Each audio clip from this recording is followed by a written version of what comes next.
Good morning, everybody. Welcome on a cold morning.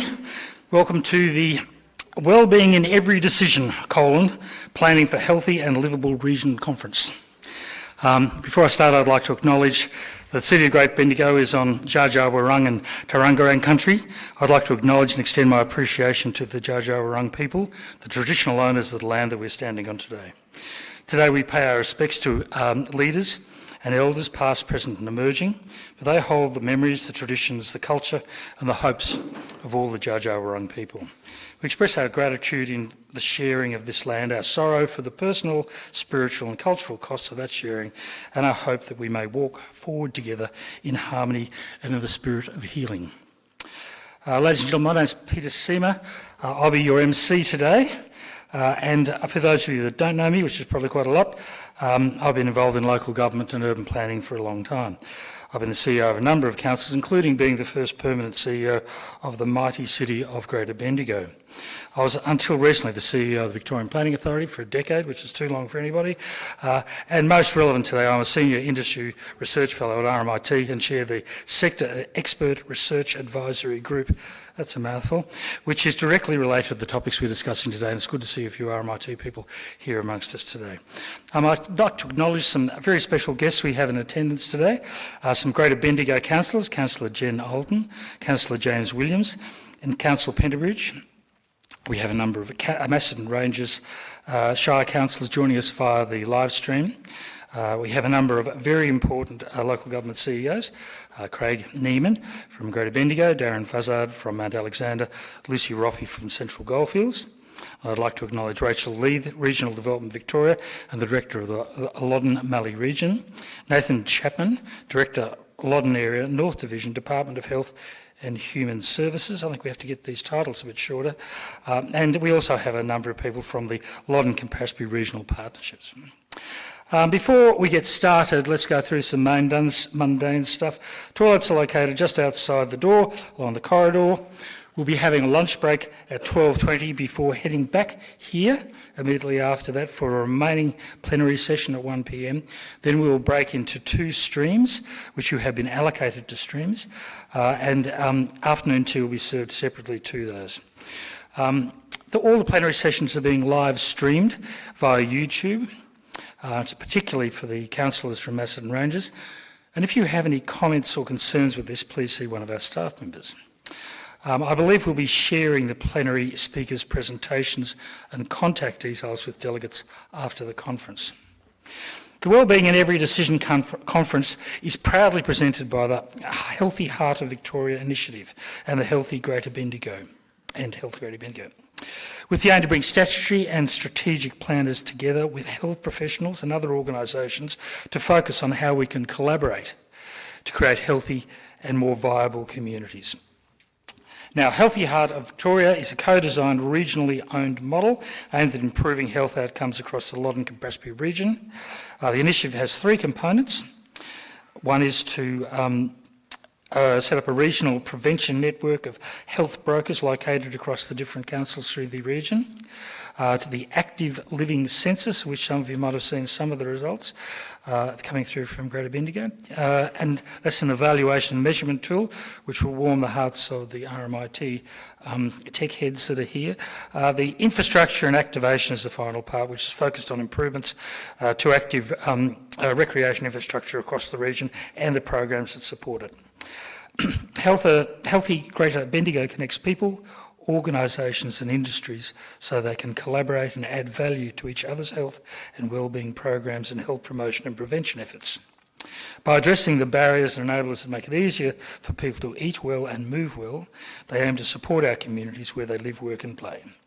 So, as I said before, today's conference will be split into two halves. The first is the plenary sessions that go through till 2, and we have a lunch break in the middle of that, which I'm sure you'll all be looking forward to by that stage.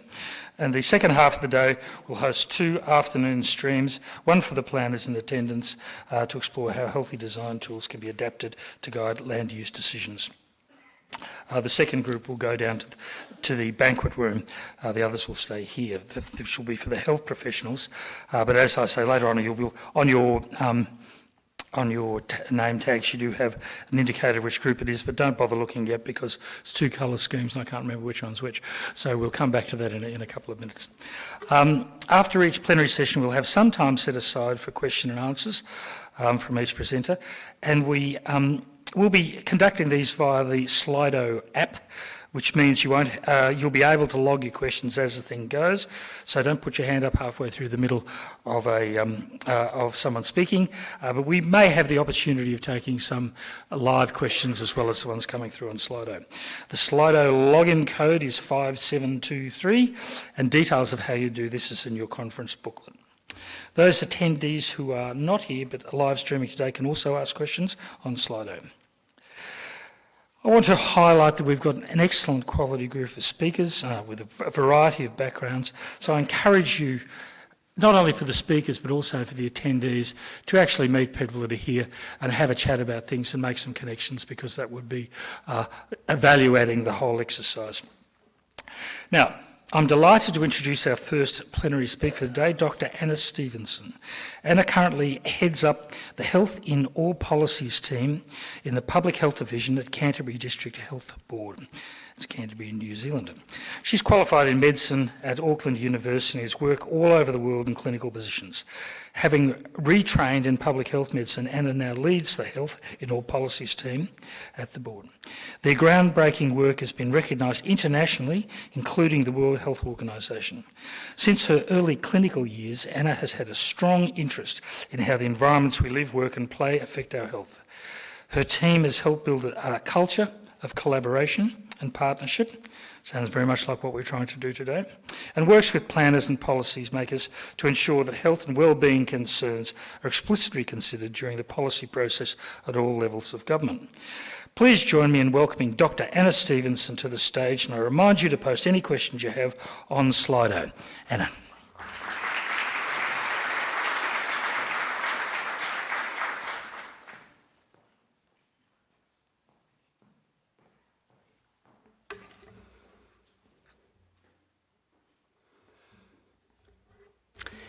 E nā mana, e nā reo, ro rangatira nā. Prestigious people, speakers of note, chiefs, one and all. He mihi nui ki te mana whenua o tēnei rohi. Tēnā koutou katoa. I acknowledge the Indigenous people of this land and I greet all of you in Te Reo Māori, the language of New Zealand's Indigenous people. Nā mihi ki te rangi e te nui, nā mihi ki te whenua e tākata nei, nā mihi ki nā mea katoa. Greetings to the sky above, greetings to the land below, greetings to you, all things. Thank you for inviting me to speak here today. My colleague Sandy Brinston and I, who's out there somewhere, it's quite hard to see you all, I have to say, in this glare. We've been invited to speak to you here today from Christchurch, New Zealand, at this event which is focused on wellbeing, obviously. We're just super impressed by how many people have given up the whole day to come and talk about this topic. I think it's really heartening for people like me who work in this field. Partly because I was given this topic to talk about. It was part of the speaker's brief that was handed to me. Wellbeing's everybody's business. And when I read that, I wasn't entirely sure if it was a statement or a question. So I'm really happy to talk about the next line, Integrated Action for Health and Wellbeing in Greater Christchurch, and we will be doing that. And I guess reflecting as I go through my presentation about, is that a statement or a question? I guess my own personal experience is that not every person, and certainly not every sector, thinks about wellbeing in their daily practice and don't seem to think about it as their business. So we'll see where we get to with that. But before I go any further, I will need to figure out how to change the slides. And so, how does that work? Forward? Yep, there we go. So, in New Zealand, we have a practice called whakawhanaungatanga, and that is just getting to know you, really, understanding a little bit more about who you are and what your background is. So I thought I would show you this book, which was written for me by my husband as a Christmas present one year and illustrated by my two boys.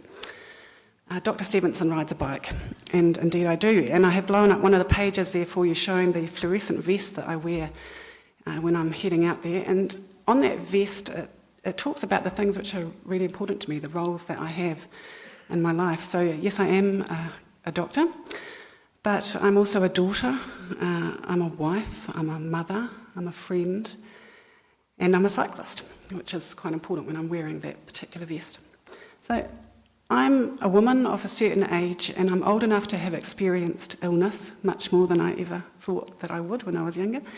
I've cared for sick children and wider family over the years, and as a professional and at a personal level, I am very interested in how people become healthy, how they stay healthy, why it is that some people in some places seem to find it easier to be healthy and to stay healthy for longer than people in other places and areas.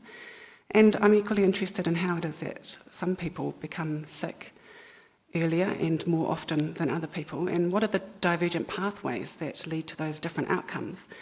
As a doctor, I want to make it as easy as possible for everyone to be healthy and to live flourishing and productive lives. So as a general practitioner, I used to see people in my office every day and work with them to do that, and I loved that. There was lots of wonderful things about doing that, especially the longer you were there, you've really built a relationship with people and families, particularly children, as they grew up.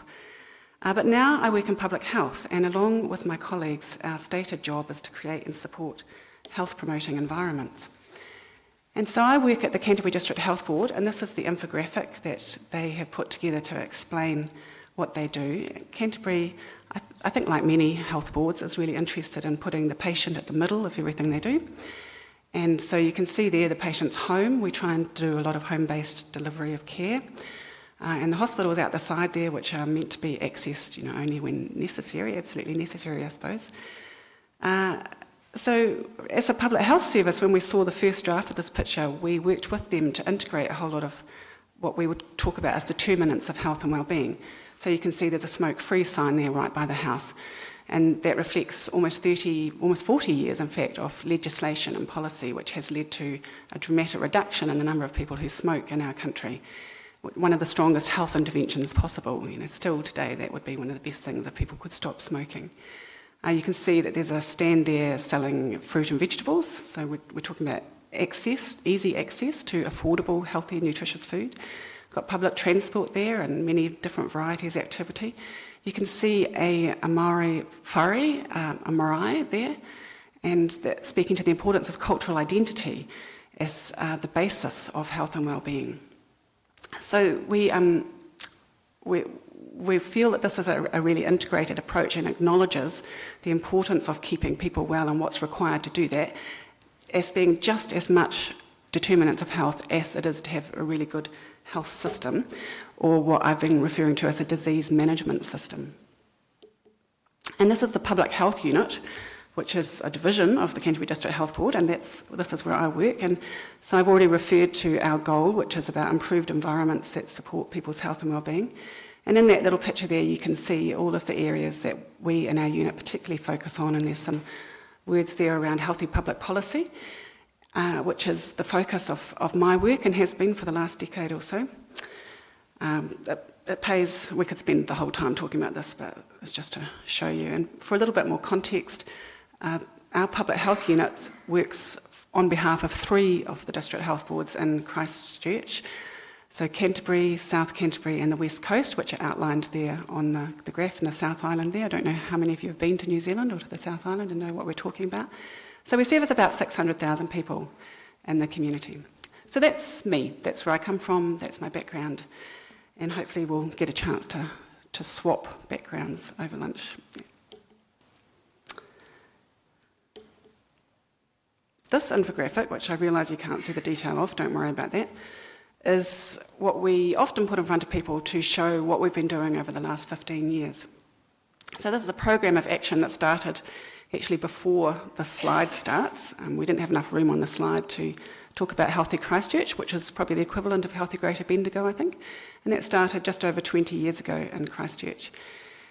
I'll talk about all of these different initiatives over the course of my talk. Struggling to connect here. So that's the top part of the slide. And those are particular projects that we've worked on over the last decade or so. And they fall largely into three groups. They fall into guidance documents, tools and planning documents. They fall into major policy projects, health impact assessments, master planning projects. And they also fall into specific determinant of health projects, some alcohol projects there, for example. So we have an increasing amount of work. That's really what that infographic is supposed to show, that we started off quite small and have been growing. But I think a lot of people focus on the projects. What I'm much more interested in is the institutional and structural arrangements that we've developed over the 15 years to support the development of those projects and to support them happening. And so I'll talk about each of these things separately as we go through, but you can see that that there has been this build-up of not just work, but structural support for it. And if I was just to sum up the progress of work over the 15 years, this is the slide that I would use. We've moved from one-off projects, fairly ad hoc and random projects, to having joint work plans between agencies, so agreed programs of action, where at a governance level, at a management level, and at a worker level, we sit down and we agree on shared priorities and work together on those in a structured, systematic way. We've moved as a public health unit from submitting on policy, which comes out as draft, to often helping to write the draft policies, so we're there well ahead of the game, and then we still get to submit when they haven't written it exactly the way that we wanted them to.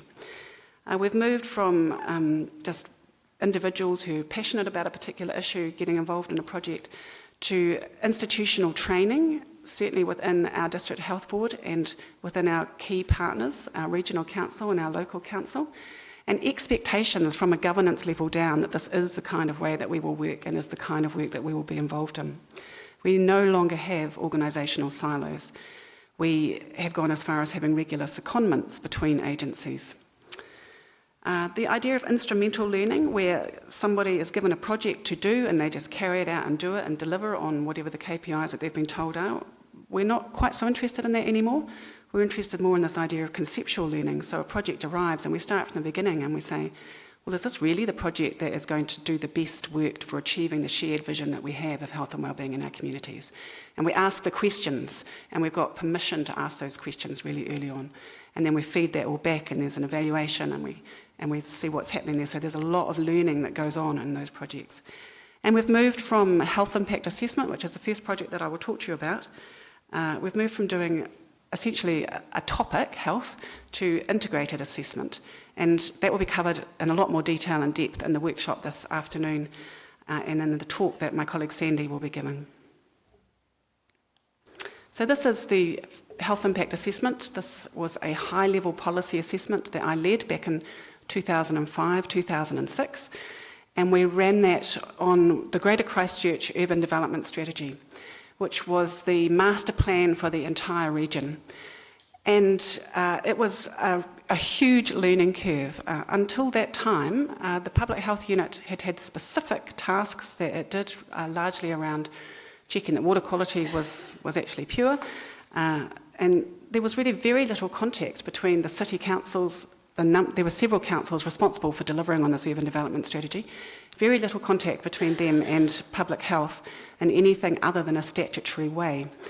Doing this project took us about 6 months, so it required a lot of individuals in each organisation to spend time together, working together, getting to know each other, agreeing on how they were going to run this project.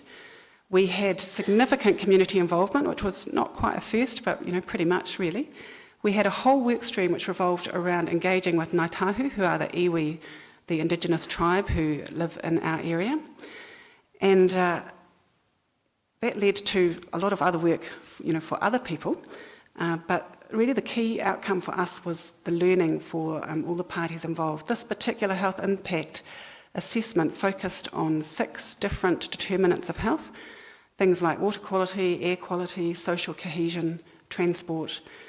And although in some ways it seems really simple, one of the key things that happened in this process was that, say for water quality, we would hold a workshop and we would invite all of the people in the area who were responsible in some way for maintaining water quality, experts, scientists, policy people, all in the same room. And it was quite shocking for me as I was just starting out on this work to discover that many of those people had never actually met each other in person before.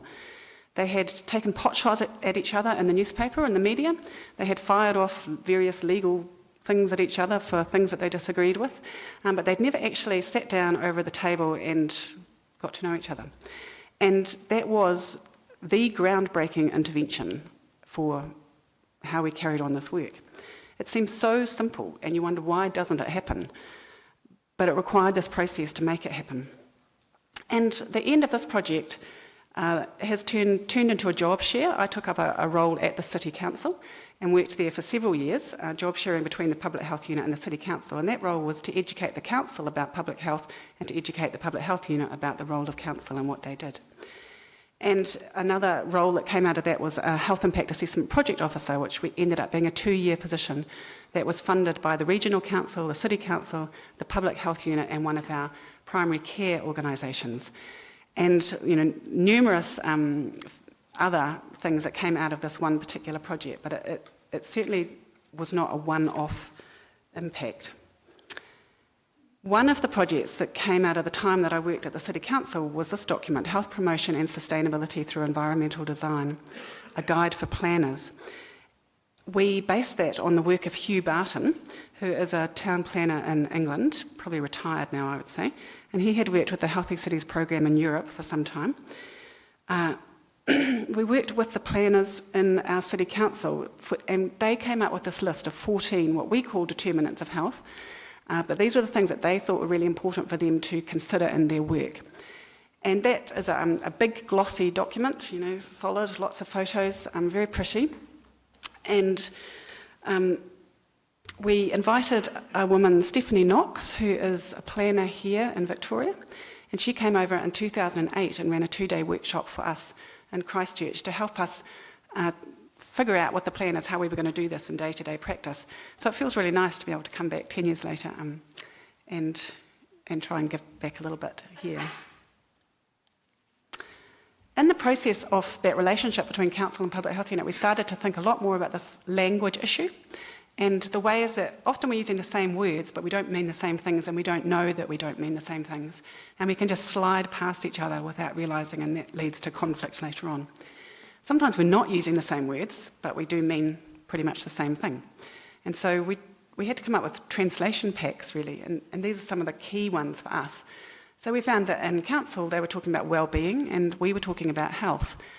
They weren't entirely the same concepts, but they were similar enough that we could work together on those. Similarly, things like levels of service in Council, and we would talk about determinants of health. This language stuff is really critical.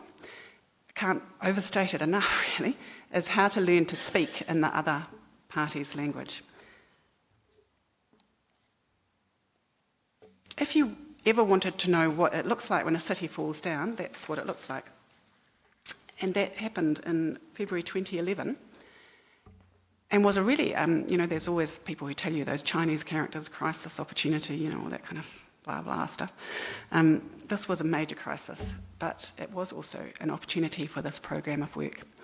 We lost over 5,000 residential homes in that moment. We lost the entire central city. It's easy to say that, but it's hard to understand the implications of what that looks like for a city and a community. But it did give us this opportunity to be involved in lots of projects that we would not have been involved in previously, partly because they wouldn't have happened without the city falling down. One of the things that people are still debating whether it was good or bad was that the next day after this happened, the national government suddenly came to town. As in central government came to town. They were a national government, but central government.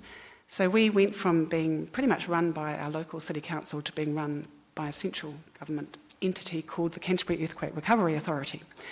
And that could be a whole other talk as well. But it meant that a lot of the relationships that we had established, we didn't have relationships with these groups or peoples before, and we had to work really hard to get on top of that. And sometimes we were more successful than other times.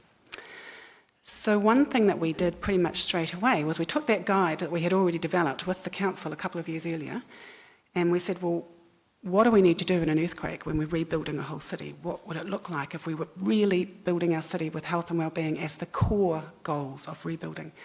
So we redid it into this document, which we call the Integrated Recovery Planning Guide. It's basically exactly the same document, but half the size, no photos.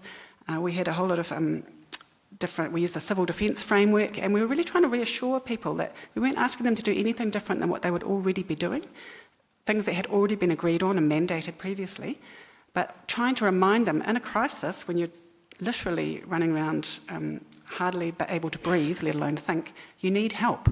And this was the checklist that we were giving to people to help them to think about what they needed to do.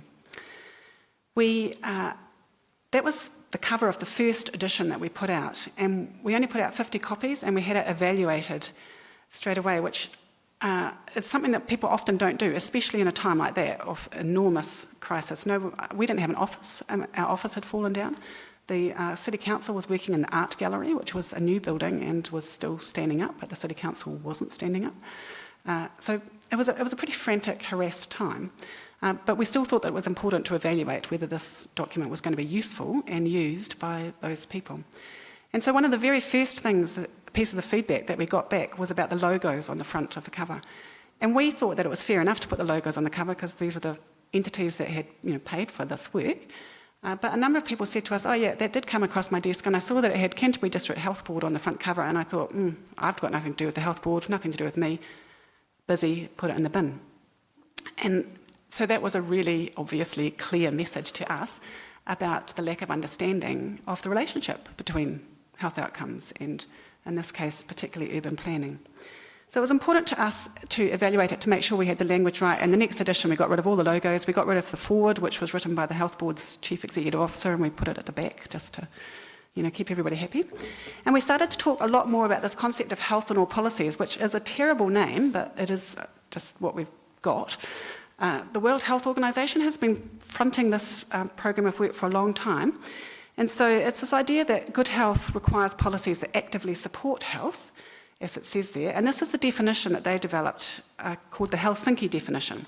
It's an approach to public policies across sectors that systematically takes into account the health implications of decisions. It seeks synergies. It avoids harmful health impacts in order to improve population health and health equity. It improves accountability of policymakers for health impacts at all levels of policy making. It includes an emphasis on the consequences of public policies on health systems, the determinants of health and well-being. So we had already really been working in this way for quite a long time, but we hadn't really talked about it in this way. So our general manager decided that because there was an earthquake, because the earth had moved, because everybody was doing everything differently, that was a really good time to restructure the public health unit. And we weren't necessarily in agreement with that, but the outcome of that was that we had a health and all policies team for the first time. And we based our definition of health and all policies on the Helsinki definition, but we didn't really like the definition very much.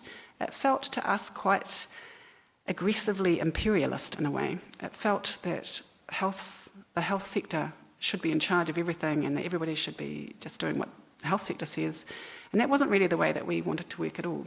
So we changed our definition just a little bit, but in still some quite significant ways. We said that it's about working across sectors and with communities on public policies. We talked about promoting trusting relationships, about engaging stakeholders. And we talked about synergies to improve societal goals, so this idea of shared goals, things that we all agree are really important, population health and health equity. And then this is the thing that all members of our team have by their desks, just to try and explain ourselves to ourselves and remind us what we do. At the bottom in the green box there, we've summarised the entire program of action down into 4 areas, which we call DEET, the acronym DEET. And that stands for Determinants of Health, Equity, Evidence, and the Treaty of Waitangi, which we are fortunate to have in New Zealand as the founding document of New Zealand from 1840, agreement between the Crown and Maori. So the posters there are what somebody else just had up on their desk to remind them of what to do. And we ask everybody in our organisation, whatever they are doing, we say, does your project have Have you thought about the determinants of health, what they might be, what's affected, how you need to impact on them? Have you thought about your relationship with Māori under the Treaty of Waitangi, what your responsibilities are and how you're going to enact that?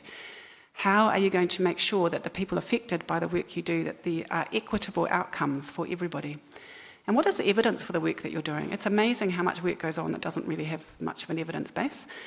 And we ask people if there isn't much of an evidence base, because sometimes there isn't, we ask them to evaluate so that we can generate an evidence base. And we base it on this framework that Hugh Barton, who I mentioned before, had developed, this idea of humans in a range of settings and environments, that humans have really a very limited choice over their actions. If there are no cycleways near you, you're less likely to cycle to work because you don't feel safe cycling on the roads. If there are no footpaths between your home and the local school and there's a busy motorway in between, your children are far less likely to walk to school. It's not really a choice, it's imposed upon them if you want them to be safe. So we're trying to use this diagram, which Hugh calls a health map for planners, to engage everybody in where do they fit on that map and what can they do to ensure that health and wellbeing is addressed in their work. And so as part of our restructuring around this health and all policies approach, we wanted to make sure that all of our staff really understood what we were talking about. That language issue is not just across sectors, it can be internal as well, across teams. And so we had a 2-hour training around using this planning guide that we developed, and that training has now developed into a 2 half-day workshop, which is compulsory for all of our staff to attend, all new staff. And we've just been running it here in Bendigo yesterday, and we'll finish it tomorrow morning. So that, once again, is about establishing this common language. We had a book club for all of our management. We used this book, Towards the Healthy City by Jason Corburn. I recommend it to everybody. It's a little old, but still stands, I think. And we used a health promotion framework developed by Professor Sir Mason Jury in New Zealand, a Maori psychiatrist called Te Pai Mahutonga, and obviously it's a Southern Cross that he's put there. And it's different from a model of health. This is a model of health promotion, and it's looking at what is required in communities to help communities achieve the conditions for health and wellbeing. So we ran training around all of those things for all of our staff, and because we've used up most of our staff now, that training is now extended to all of our partners and pretty much anybody who wants to come along, and we run it 3 or 4 times a year. I talked about the urban development strategy. Our relationship with that project has continued, and this is just a shot from their website, the major stages of that program, and we've been involved in every single one of those stages. And we were particularly involved in the update of the strategy back in 2016.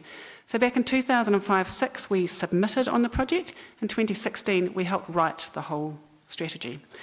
We were embedded in the project team that was developing the strategy.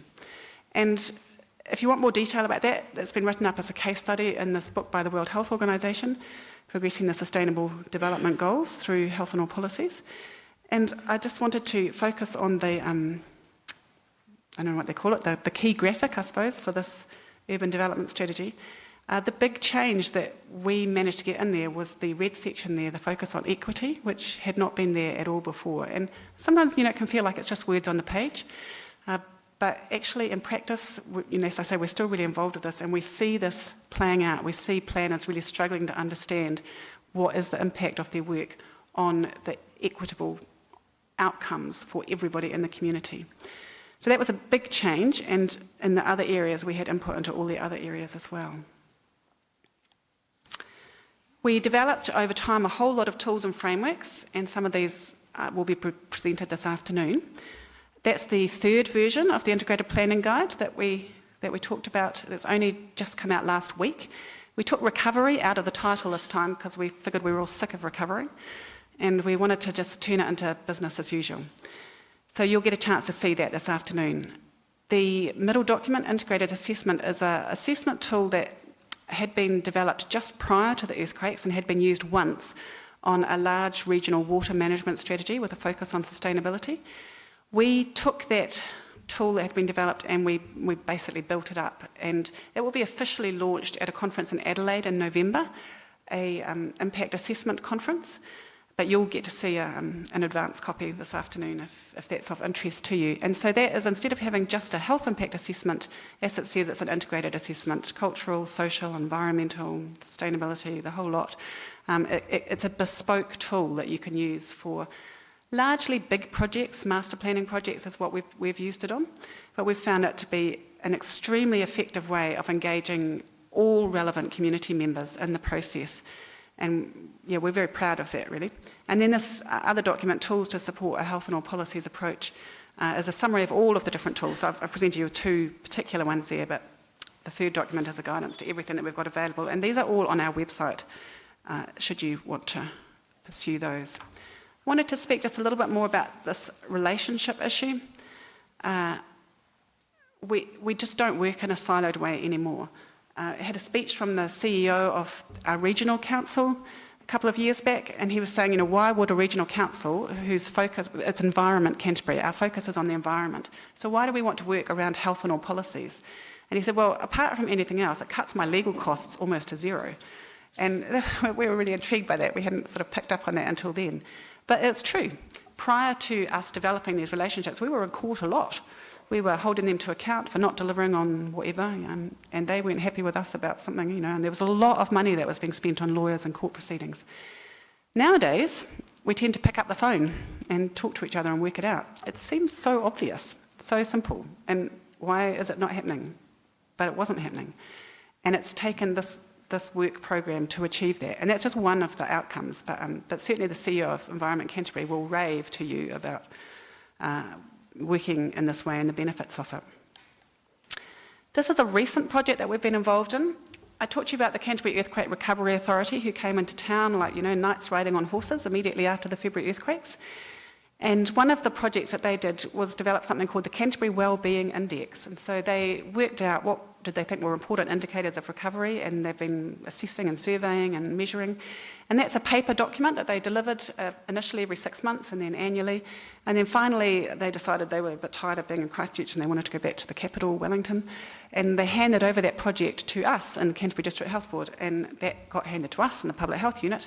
And so we went from a staff of, I think, 14 to 4, and all the usual things that happen in those transitions. We're meant to deliver the same project on considerably less. And I wanted to highlight this because in this project we picked up on that DEET acronym, Determinants, Equity, Evidence, Treaty. And we thought about what would it take to deliver this project, being really thoughtful about those 4 things, what would be different. So you can go onto the website now. We don't have a paper copy anymore. The website is Canterbury Wellbeing Index, that's the front page. And one of the key differences is working really closely with the local iwi, with Ngāi Tahu. And so there's a whole new set of indicators which are developed by Māori for Māori, things that are of interest to them that they believe are important for their wellbeing. And that includes things like spirituality. There's a definition for how they would define spirituality, which is not an indicator that is often seen in Western models, perhaps. They define it as well-being which can be connected to unseen and unspoken energies, the connection to all aspects of the universe. And so they asked people in the survey, where are you at with this?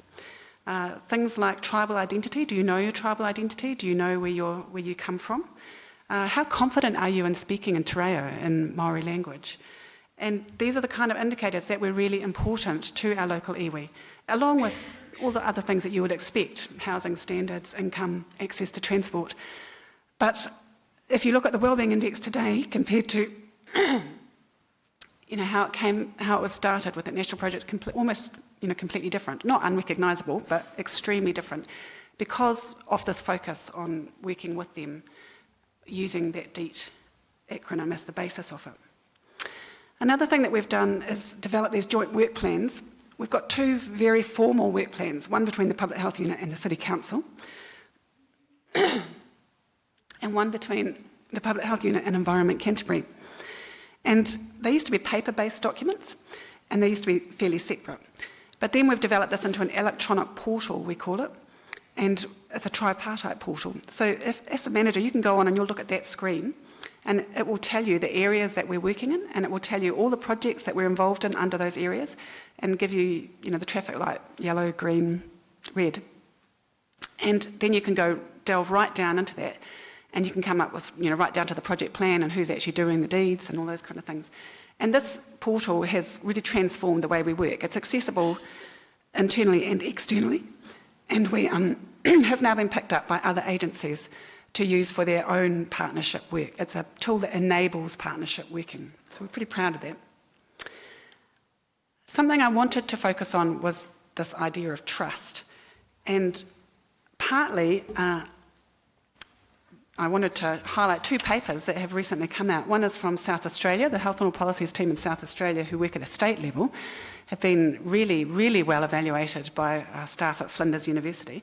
And this is a very recent paper of theirs, The Role of Trust in Joined Up Government Activities. There's a really developed health and policies program in California in the United States. And this paper, although it's titled Equity in Action, time is up, I see, sorry about that. They're talking about trust. So, I missed your signs. I thought you were, sorry, I was sitting out here. I will just, trust is important, and that's what whakawhanaungatanga is all about. So, I really emphasise to people the importance of cups of coffee. I just also wanted to show you the importance of this work here and now in areas that you might not think it's important. So, this is an article in the paper that came out about the Ebola outbreak. And this is by the president of the World Bank. And he is saying, look, we need hospitals and doctors, obviously, and nurses, but actually what we really, really need is about education, it's about behaviour change, it's social services, it's creating jobs. And that is health and all policies. And that is the kind of work that you need to be doing. I'll click through these. I thought I was going to be under time, so, you know. Just shows you. So this is the Wellbeing budget that I believe has been reported all around the place. This is our treasurer, looking a bit confused there actually. But just making these points about a whole of government approach, intergenerational outcomes, and moving beyond narrow measures of success. So not using our language, but that's health and all policies. And so I guess, coming back to, is it a question or a statement? Who is responsible for the public's health and wellbeing? And really impressed with your new hospital here. Obviously, clinicians are responsible for health and wellbeing, but we would say that all those other people are responsible just as much and probably more for creating health and wellbeing. And we want you to put yourself in the map and figure out where your work sits, because we believe that health is everybody's business. It's just up to us to act in that way. So I apologise for going over time. Missed the signs there. If there's time to take questions, really happy to, but later on.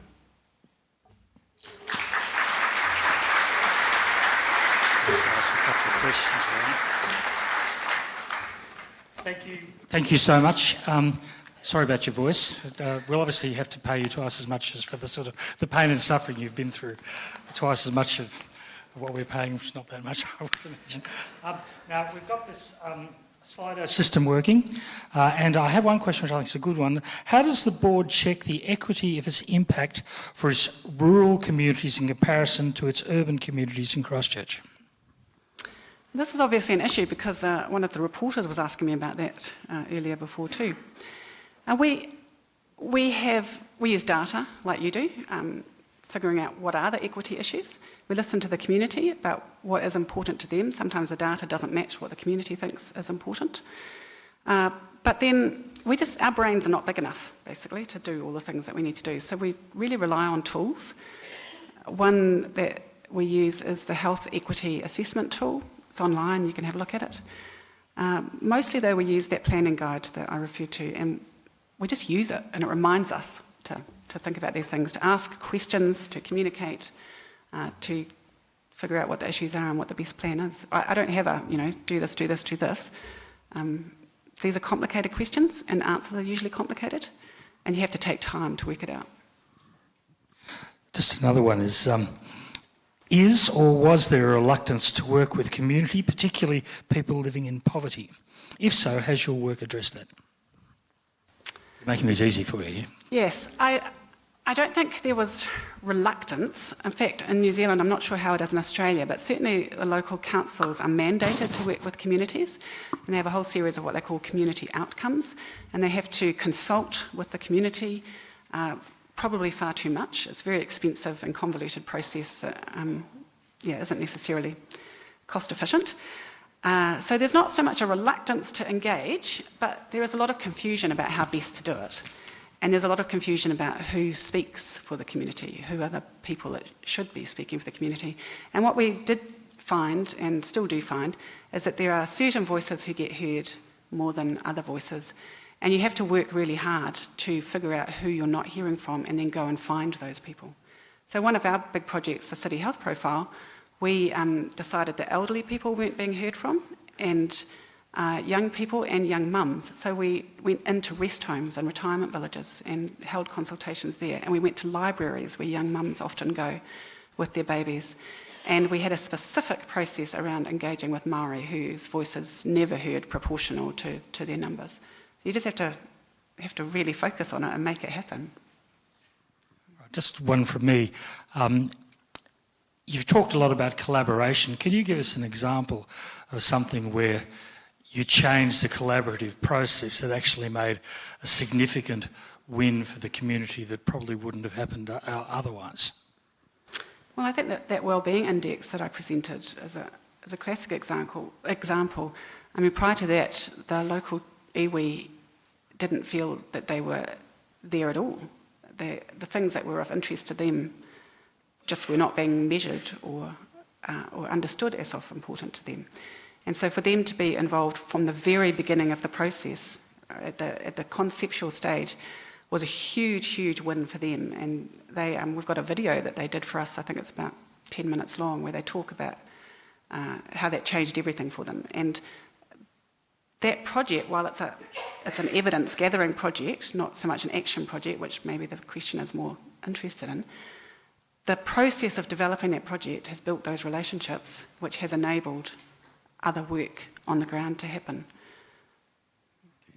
Now I'm going to take one question from the audience in the 3 minutes we have available. I'm not going to run around with a microphone, so if you just speak out nice and loudly, and I'll repeat it for the other people in the audience that may not hear you. So does anybody have a question? Because if not, I'll go back to Slido. Okay, we've got a number of questions on Slido, but in fact, I think you've actually answered quite a lot of them. One of them that I think you've half answered, but you might like to have a bit of a go at is, why do you think health in all policies is a terrible name? It's so long, you can hardly say it, you know, even I stuttered over it. And also that whole idea of people don't understand what health is. When we talk about health, most people think going to the doctor, going to hospital, which is not usually what I'm talking about. So we've tried different things, but wellbeing in all policies wasn't a good acronym either. And we just haven't been able to come up with a better name yet. I did at one point ask some of the people from WHO where it came from, and it's really just a straight translation issue. So if you're trying to translate into multiple languages around the world, so that's good logic, I can see where that came from, but it's not that useful for us, unfortunately. Good answer. Thank you very much, so much for coming over to Bendigo, and with your heartfelt feelings towards this topic, I'm sure we've all gained something. So thank you so much today.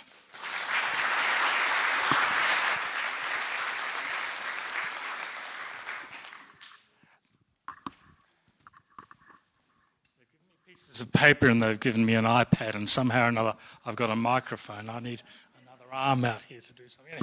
Anyhow. Thank you once again.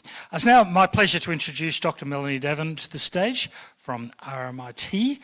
She is the co-director with the Healthy Liveable Cities group in the Centre of Urban Design at RMIT University. Her interest is in policy-focused research with specific expertise in the development and application of population-based indicators of wellbeing at the community level and the individual level within Australia and internationally. She's here to speak to us today about what the ingredients of a healthy, livable community, what the ingredients for a healthy, livable community are, and I think she might even have some Bendigo information she's about to give us. So, ladies and gentlemen, please welcome Melanie.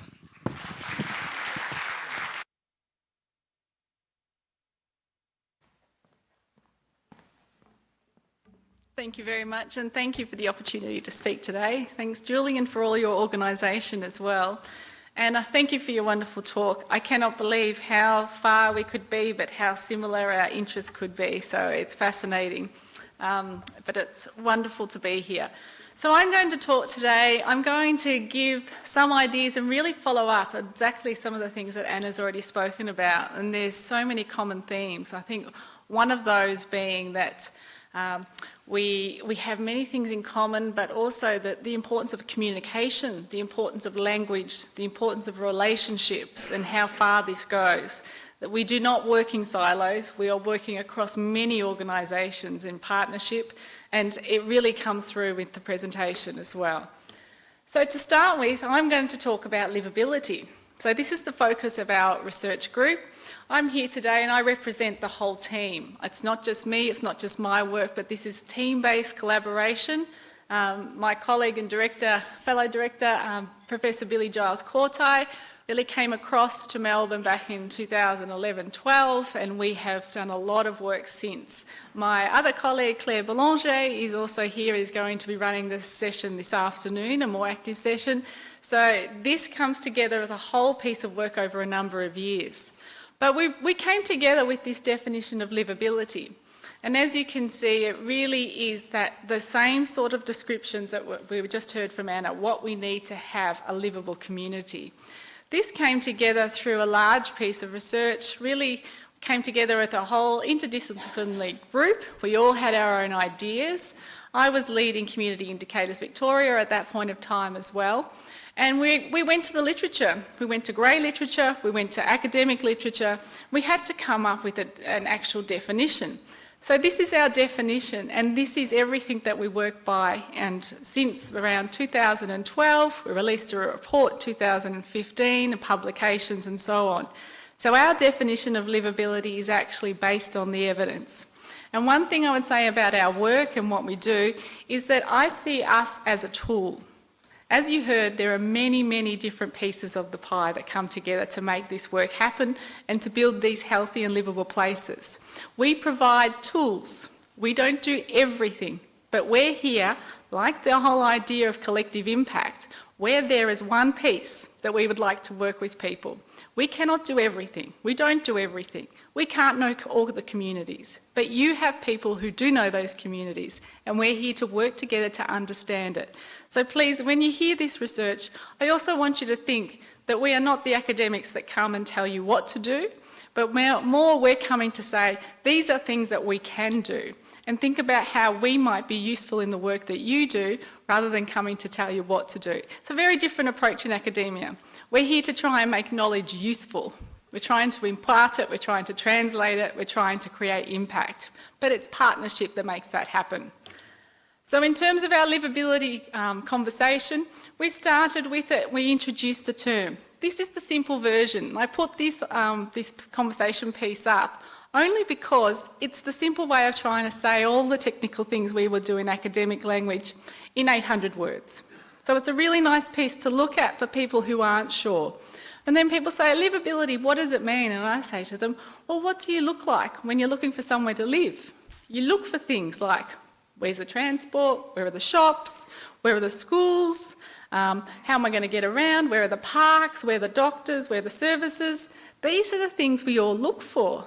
It doesn't sound too complex. It's not that academic in that sense when you're trying to have a conversation with someone about it.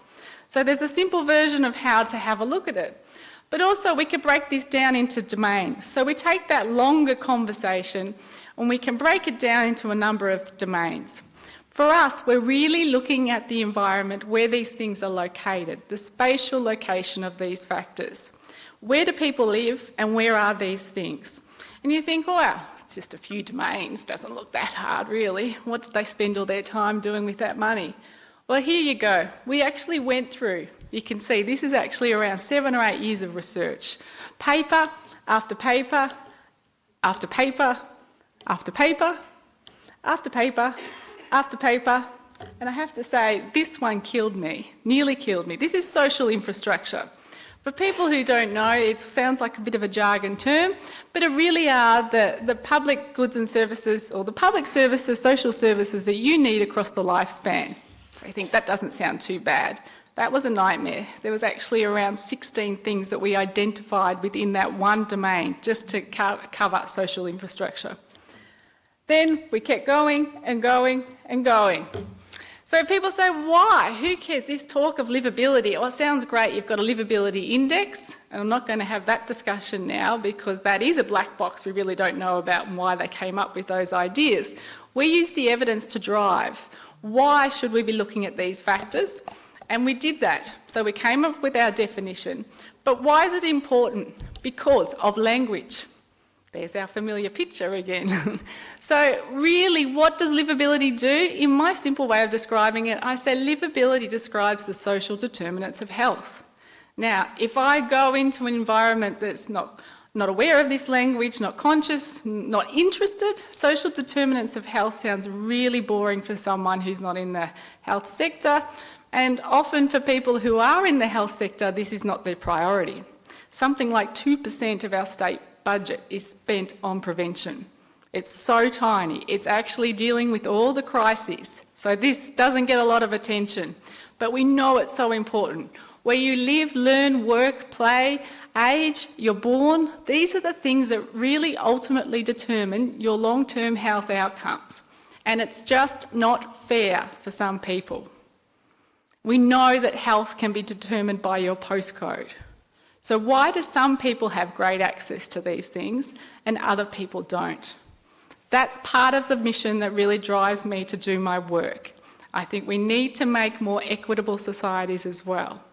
So in terms of the social determinants, we know things. We know that you can intervene to make these things easier to access, a better health promoting environment for all people. So I don't know if people have seen, has anyone seen there's a lot of work in the US that looked at things like where is your postcode and how does it affect how long you're going to live? You'd think that'd be quite easy to do. When I came back from the US about 5 years ago, I said, well, we're going to do this because no one's done it in Australia yet. So we did.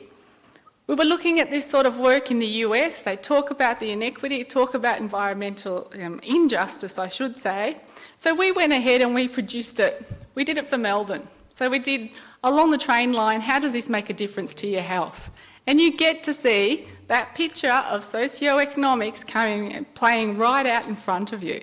So it created quite a bit of interest and conversation about the topic. So it's really important we can kind of do this in different ways and different communication methods too, because we're not just trying to communicate to people who are in health or in health promotion, we're trying to communicate to everybody. So in terms of livability, how do we do it? How do we plan? So often, I know in Victoria we talk about, whether we talk about regional areas, we talk about local government areas, but we don't really talk about neighbourhoods. And this is where our work has been developed over the last 5 years. So what we're trying to do is not understand what does a city look like, but what about inside the city? Because this is where we really come up with the inequity factors. If you look at an overall result, everyone looks like they're doing well. But you zoom into a certain area and people are suddenly not doing so well. So this is why it's really important to look at the neighbourhood. There's a whole range of ways that we can intervene. We can do a number of things, a number of places to try and kind of balance this picture a bit more, to try and create an environment, a place that's more livable, that's going to promote the health and well-being of all those residents as well. So why is it important in Victoria? We know we've got a public health and wellbeing plan that we're all working towards. We know we've got a public health outcomes framework. We also know that our definition of livability has been adopted in those plans. So the department itself is really trying very hard to try and encourage this way of thinking, but understanding the limitations and the budgetary restrictions, which means a lot of this work falls to local governments. So as Jeff Brown, previous PhD graduate, he did a lot of work looking at what local governments were saying, and he has an article published called Punching Above Their Weight. And I think anyone who's worked with a local government will know that that's exactly what's happened. And in Bendigo, you've been doing great work in terms of public health planning for many years now. But it's hard work when you're trying to battle through the different systems. You're trying to control some things that are not controllable from a local government perspective. But there's so many ways you can make a difference at the same time. So we also know we've got the Health and Wellbeing Outcomes Framework, and it's got a long-term focus. And you're going to hear some of that work from one of my colleagues, Belinda Connor from Shepparton, who's going to be talking to you later this afternoon, of how you can take work and create that really long-term focus. Now, also, Moving on, I also wanted to talk about the Public Health and Wellbeing Act. Now, how many academic presentations get this glorious kind of presentation of a Health and Wellbeing Act? I think this is amazing. When you go to other countries and other states, and you see they have nothing like this act to guide the work. But this is actually where livability fits in. So we're talking about the use of evidence. We're talking about engagement. We're talking about actually having this legislated so that councils, local governments have to produce this every 4 years. So it's an actual authorising environment in terms of what local governments are supposed to be doing in terms of that livability planning too. So decisions too, the most effective use of resources to promote and protect public health and wellbeing, the most effective and efficient public health and wellbeing interventions. So how do we do that? Well, you need evidence to do that as well. And this is where people like our team come in, because we're not doing everything, but you can't do the evidence.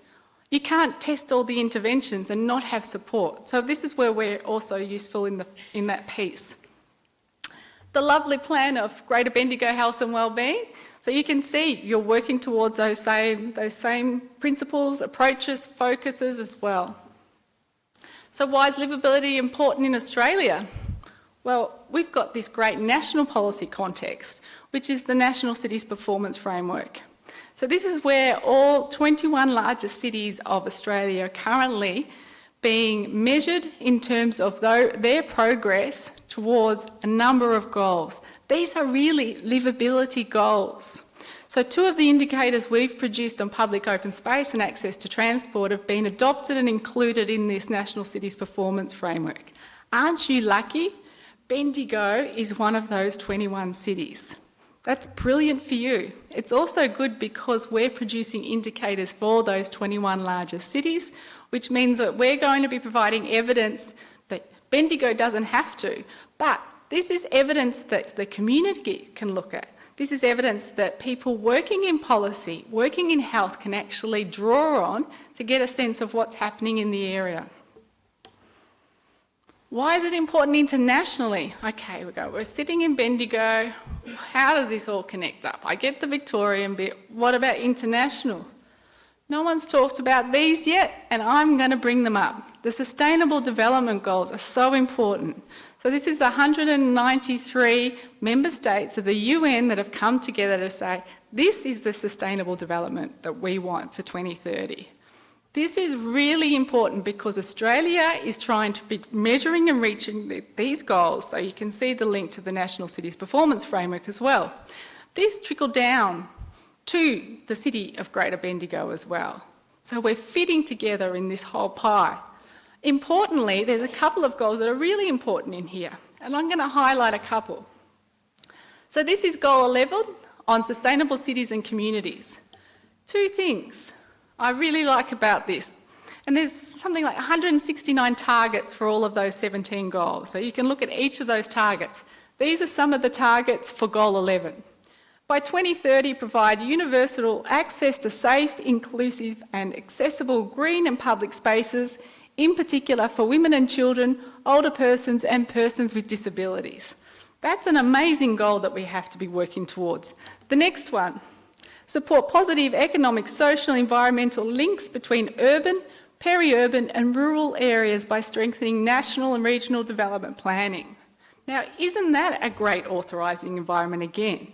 This comes from both state, federal, international government, all needing to pull together. So we need indicators for this, because first thing when it comes to targets, there's no point having them if we're not measuring them. So we need data. We need to make the case, because data is never bad data in my sense. A bad result in someone's book means that it needs attention. Attention is great for advocacy. If we're doing well, great, let's understand why we're doing well. If we're not doing well, it's not to be feared. It's really to understand. It's to engage with the community. It's to find out what's wrong. Where is it wrong? How can we address it? What's the best intervention that's going to improve that result? So I think that fear of data and accountability, we really got to shift it. If we can shift that fear, then we can make some really good decisions. The other one is Goal 17, so this is partnerships. This is another really important goal, and you can see the direct relevance. So data monitoring and accountability, multi-stakeholder partnerships. Again, Anna's talks just made these points perfectly. Where's the data? Who are we working with? How are we working with them? There's so many different ways. Finally, I do have to make acknowledgement that indicators are like icebergs. So indicators are really abbreviated social, economic or environmental data. They tell you the tip of the iceberg. They do not tell the whole story, but they at least get people talking. They bring people together to have the conversations that they previously don't have. And they also provide information for the community to be involved in that decision making, because if it's only up to government to sit and to think about, well, what are we going to do without engaging with anyone, not to self-direct, not to have community involvement in that planning and those decisions, it means that government's planning for government, not for the people. We want to bring everyone together on that ride. So now I'm going to tell you a little bit about some indicators that we've got, and I've got some Bendigo results as well. So yes, we know we've got all of these domains. These are the focus of our work at this point in time.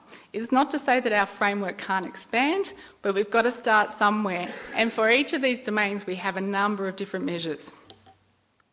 Just to show you, this is the social infrastructure one. I think there's 15 different types of things that we're measuring to come up with a social infrastructure mix. So what's the proportion of social infrastructure that people live nearby? How has that been spread evenly across a city? We need to have a look. Now, I'm going to give you, this is my, let's see if this works. Is it going to work? Play? No! Oh no. AV. Can you push play? I had a little movie. No, backwards. He's going to try. Yep. Play. Don't you hate technology when it doesn't work for you? Here we go. You get to see it. Thank you. Thank you, David. So this, I'm just going to show you, this is a little snapshot. It's only 3 minutes. It's going to go really fast so you won't see. So previously we had Community Indicators Victoria at the University of Melbourne, which I was involved with and led for a number of years.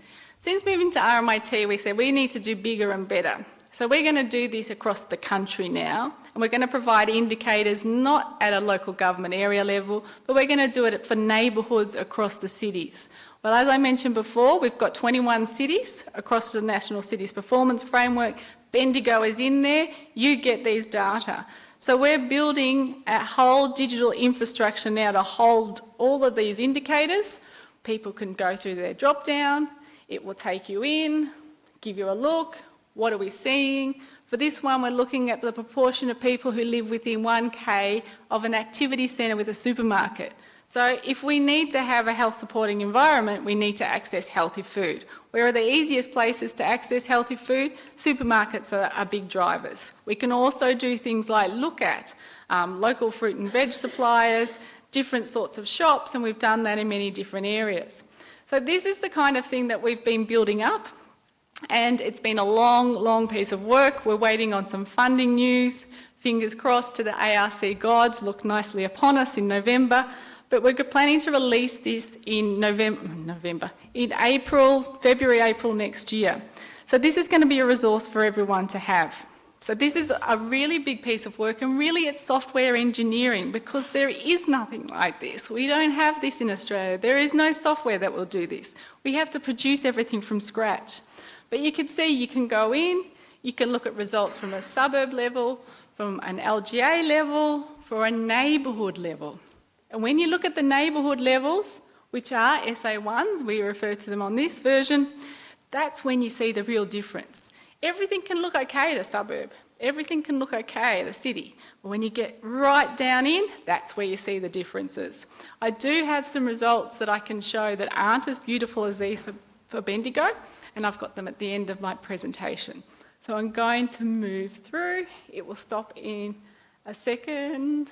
The other thing with this as well, we also have a livability index that we've developed.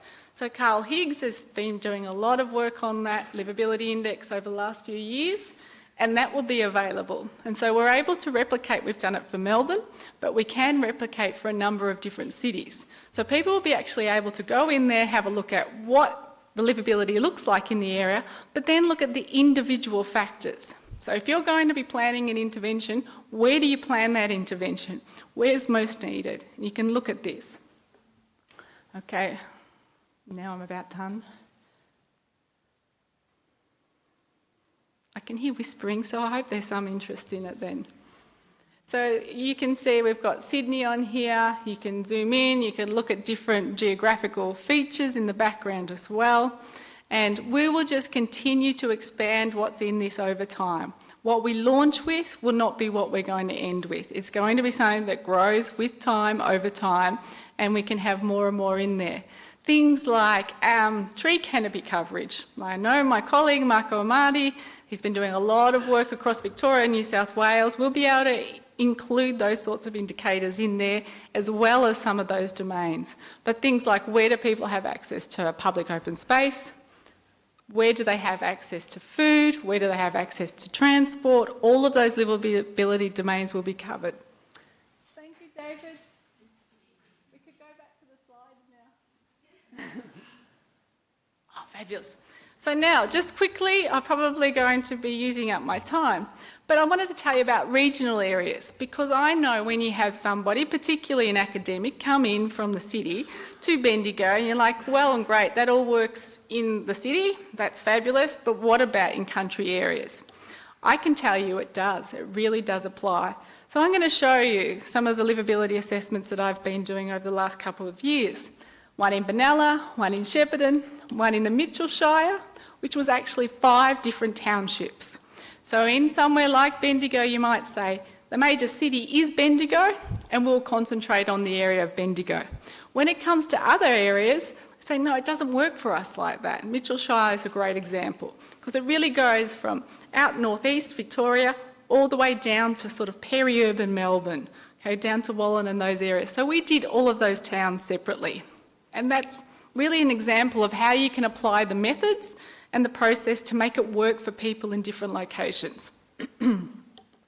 Also recently done Mildura, and in terms of walkability, we've looked at 3 local governments across Tasmania as well. People aren't always sure if this is going to be something that works for them. Belinda from Shepparton is going to talk this afternoon. She'll tell you how they've used the information to go on. Again, we become just one piece of the puzzle, one little part of that tool, and she'll talk about how that's been used. But they have been used for a number of different reasons. Also, a number of workshops have been conducted. So I have done workshops with 5 local governments across middle of New South Wales, also in the regions of Tawong and Indigo Shire up in northeastern Victoria as well. What's really interesting, all the same domains of livability apply. There's nowhere where I've gone and they've gone, no, you know that domain of livability you've got on public open space? Not interested here, doesn't apply. What is important are the social connections. Now that's something that is unique, but at the same time, we could argue that if you put the right foundation down, you can get better social connections anyway. You make it harder for people to meet, you make it harder for people to access each other, to socialise, to have those opportunities to form those social connections, then you're less likely to get that strength as well. But the context works. Obviously, access to public transport in the middle of outer Victoria doesn't work. So people who live out at Yarriambiack or Yakandanda, it doesn't work for them so well. They understand they need a car. But one of the indicators we've looked at in terms of public transport has been the importance of a train that gets to a capital city. So in Bendigo, let me tell you, I wrote another conversation piece on this one. You're very well serviced, as you will know. 27 services to Melbourne per day. If you go to Shepparton, there were 4. Okay, so this is kind of interesting. I won't, perhaps talking about Your support from your local member has been a great thing. But these reports have all found that the factors are still the same. There may be unique contexts. Some of the important pieces that have come out is I've never been to an area that hasn't been interested in family violence. I don't think any of them have also excluded gambling. Now, these are indicators we had in Community Indicators Victoria, but they're essential to the issues that are happening in those country regions. So the idea of what's in here, I'll just give you a bit of a sneak. So this is an example from Benalla. I know it's small, but you can see the indicators included are housing, housing diversity, social housing, unemployment, employment, education, distance to open space, public transport, walkability, food, gambling, family violence, internet access. That's also be important. I've just heard it's going to be dropped from the next census, so we're not going to have it in there. Access to GPs, access to services for older people, CEFA, which is a social economic index for areas, so normally looking at disadvantage, and age profiling in this version. Interestingly, access to services for older people was an indicator we developed years ago, and that's always important in regional areas too. Access to GPs constantly comes up. Okay, so there are a few tweaks, but you can see really if I was looking at it, access to services for older people, access to GPs, all fit within social infrastructure in terms of that domain. So these things are playing out the same. Oh, sorry. Now, how did Benalla use it? They did public forums. So it was really interesting. It's fascinating from someone from a data perspective to go into a community setting and present results. Look, they may look technical, but in terms of the indicator results we produce, they're maps. So it's a picture. Everyone can communicate and understand. And the questions you get back, most of the time people will say, oh, see that result you got? That's because blah, blah, blah. And then someone else will talk and someone else will talk. It's a beautiful way to have that interaction with community. Now, in terms of Shepparton, you can see we've got housing affordability, housing diversity, unemployment, employment, education, access to food, access to services, daily living, access to general practitioners, access to services for older people, walkability, public transport, distance to public open space. Similar themes coming out. Okay, one of the interesting things in terms of employment and unemployment would be about youth retention, youth leaving to go to the city, leaving the country, disengaged youth, as I would call them, in terms of youth who aren't involved in study or employment. So there's a tweak, but again, the domains are applying. They're still very, very valid.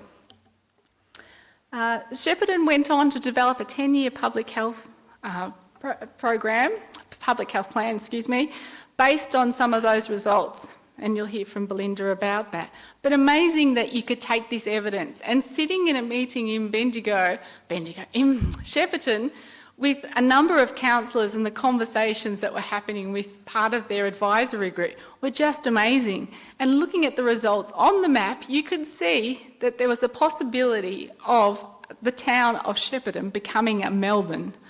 There was this outer growth happening, people were being developed further and further away from services, the shops were all in the centre of the town. It becomes that kind of that same process where the planning began back 200 years ago, but now we've got the people and they're living in completely different ways. Development's coming, but people are being left out in the cold. So yes, we may be producing cheap land packages for someone to move into, but there's nothing there. So it's not different in the city to the country in so many different ways. Okay. Finally, Mitchellshire, you can see similar list of things: education, employment, public open space, walkability, transport, food, alcohol, family violence, access to GPs, services, housing affordability, gambling, and social CEFA, Social Economic Index for areas. So they're doing the same things as well, looking at the same interests. One of the fascinating things across this area were there was different areas that were thought to be quite wealthy areas, and they could not believe that there was housing stress occurring in the areas. I had to go back to the details of the data. They're like, no, that's not possible. We don't have these problems here. Suddenly they appeared. And that was a bit sort of groundbreaking for them. But most importantly, the work has gone on to really help inform the revitalisation of Seymour. There's a lot of money going into Seymour at the moment. When you look at the livability backbone to it, it's a town that's got great potential. So now to hear that it's being used to look at pre and post measures in terms of intervention, it's a wonderful outcome for the work, and it's really sort of shifting some of those conversations. Finally, I've just got a last couple minutes. I'm going to zoom through a few slides here. I'm going to give you some Bendigo results. These are not the perfect maps, but they will give you a sense of what I'm talking about. Pardon me. So this is Bendigo. It's just trying to show you how far out we are. So it's quite zoomed out, but I'm going to give you a few not beautiful maps, but some quick examples of results. So you can see this is walkability for Bendigo. If you imagine, okay, Bendigo Regional Park, we've got Lake Eppalock down the side here. You can see across the middle, there's some great sections of walkability, which you'll all know, but there's also some poor sections of walkability. So if we were going to make improvements, where would we make those improvements? Walkability is road connectivity, destinations, and density. So I know housing density is not going to be the sort of thing that we're pushing for in Bendigo, but in terms of sprawl, sprawl is important. You've got low density, so if we keep producing low density with all the services located in the centre of town, we're getting poor walkability. In terms of living within 400 metres of public open space, beautiful green city, you've got beautiful parks and so on. I think we're doing really well on this. And for the most, you are. Bendigo does well. There's lots of access to public open space. But if we look at access to public open space of a large size, so this is greater than 1.5 hectares, where we know people are most likely to do physical activity, it drops. It drops significantly. And maybe people living closer to some of those larger regional parks are doing much better than people in the outer areas. So interesting how we can use data to really inform the thinking. What are we trying to achieve with public open space before we try and measure it? Next one, living 1,000 metres, so a kilometre of a supermarket, an activity centre. These shouldn't surprise anyone who's local. Okay, we know that there's areas that are well serviced. There's also plenty of areas that are not well serviced. What's it encouraging? Car dependency. I'll get in my car and I'll drive there because it's too hard. It's too hard for me to get there. There's not the walkability. There's not the ability to bring the things home. So where are we putting those? If we're putting them all in the same spot, we're going to create problems. Finally, daily living destinations. So these are things where you would like to go and buy, say, a litre of milk or a loaf of bread. And again, you can see it's great across the centre areas. But if we're not living in those centre areas, then how are we supported? Where are people living in the city who are doing it toughest living? Are they living in the centre areas? I don't think so. The majority are not, so they're going to be having to try and find these destinations. Pardon me. Finally, percentage of dwellings with access to a GP, a big issue. You can see that really there's plenty of those outer areas, they don't have access to any GPs. So where are they? It's again, central services. Access to public transport, great across many areas. Really does do really well. But this is just any public transport. When we drop that down to frequent public transport, that's a service every 30 minutes, we get a completely different picture. So amazing. What is it? Lies, damn lies and statistics? Okay, we really have to interrogate the data to understand. But we also have to know what are the questions we want to know from it too. So conclusions. Livability or social determinants of health with a life course context. So I didn't talk too much today, but I say livability across the life course. So that's why indicators like access to services for older people are really important. Livability that supports age-friendly cities is really important because age-friendly is disability-friendly. It's child-friendly. So we have to think life course too, not just for people in middle age. International, national, state and local policy importance. You've got the context. You don't need anything more to go with it. Some of the work that we're doing in regional areas, we're also applying, with all places, Bangkok. So the Bangkok Metropolitan Association is also working with us, and the same principles we're applying in regional Victoria as we're applying in international contexts. Equity and livability are friends. If we've got a livable place for everyone, it's actually going to support equity. What you start to see when you look at our indicator results is there isn't equity. It looks good from the big picture, but once you zoom in, it's not equitable. How are we going to support equity to support health and wellbeing in those people?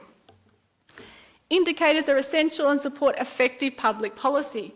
So the main thing is, if we're going to be donating resources, we're going to be funding interventions and programs, we have to evaluate.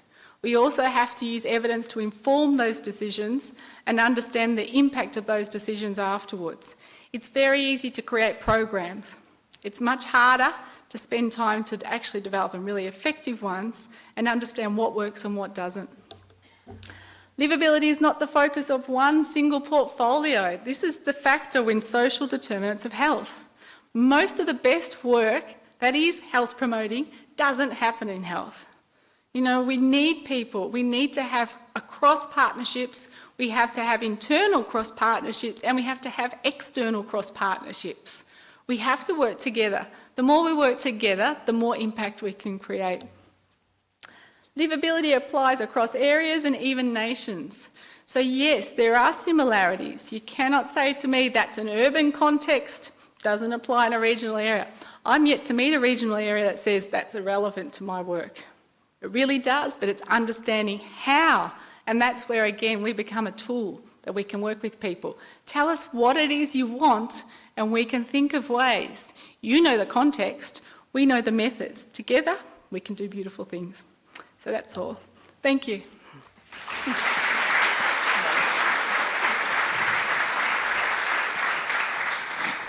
You don't get away that quickly, I'm sorry to say.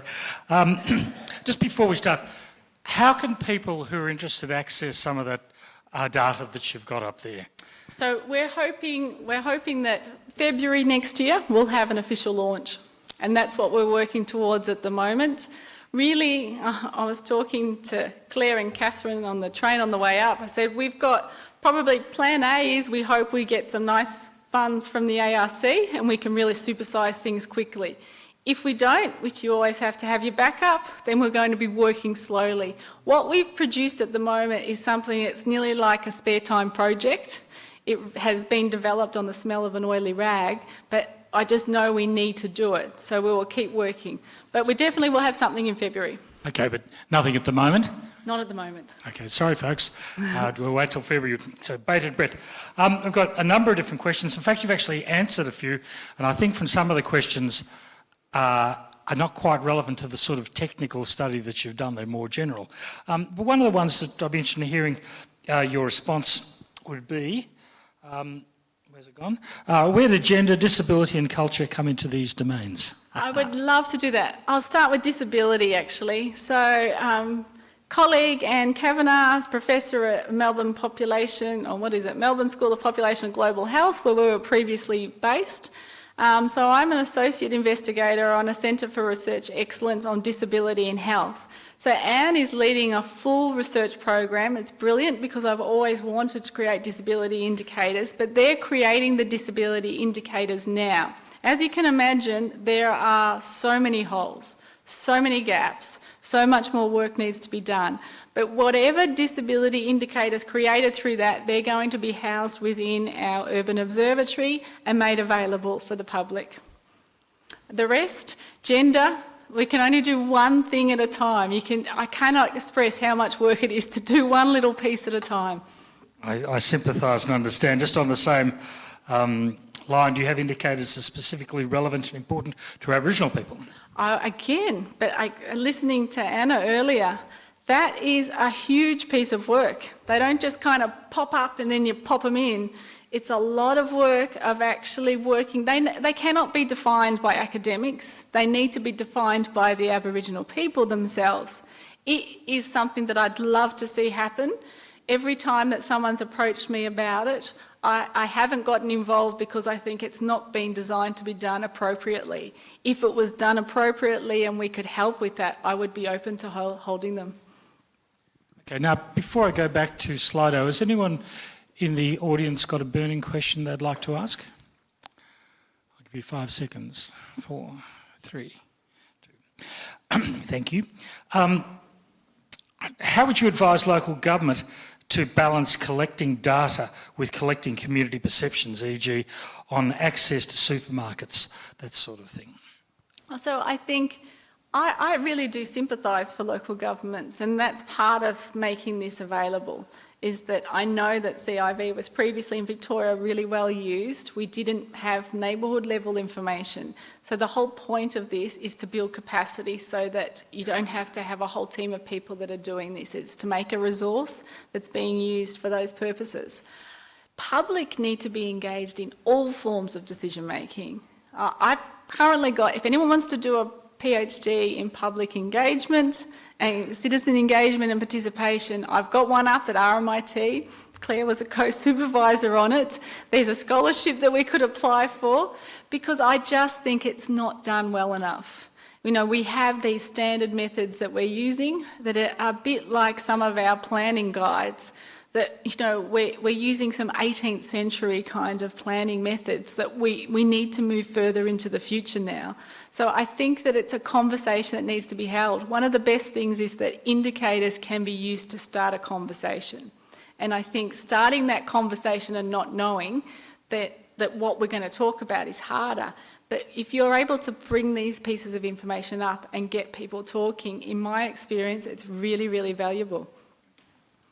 Well, you heard it here, folks, so anybody that's busting to do the PhD, just come and see Mel after this. I probably won't be putting the hand up at this stage. Oh, come on, Peter. That's great. Look, I think we've pretty well covered it. I'd just like to, in closing, thank you for that. I've always been interested in, when we've had these conversations about the economic things that underlie poverty and things like that, because when you look at your maps, I can just about overlay most of those things with the poverty issue. So why do people buy houses or live in houses in areas not well served? Because that's what they can afford. So there's all sorts of drivers and things sitting behind that that are interesting for policymakers. But look, I did learn something today. And I think it's a quotable quote from you today, and that is indicators are like icebergs. I had to think about that for a bit, but I think it's right. It was a very funny thing to say. Thank you very much, ladies and gentlemen. Would you join me in thanking them?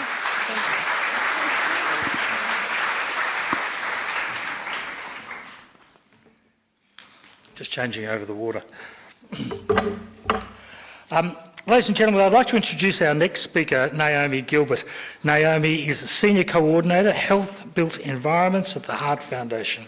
She's an urban planner and has a keen interest in building cities and towns that are environmentally sustainable and allow people to live healthy and active lives. Don't forget that after Naomi's presentation, we will be taking questions on Slido, and we'll be following it through at some stage with lunch. So, Naomi.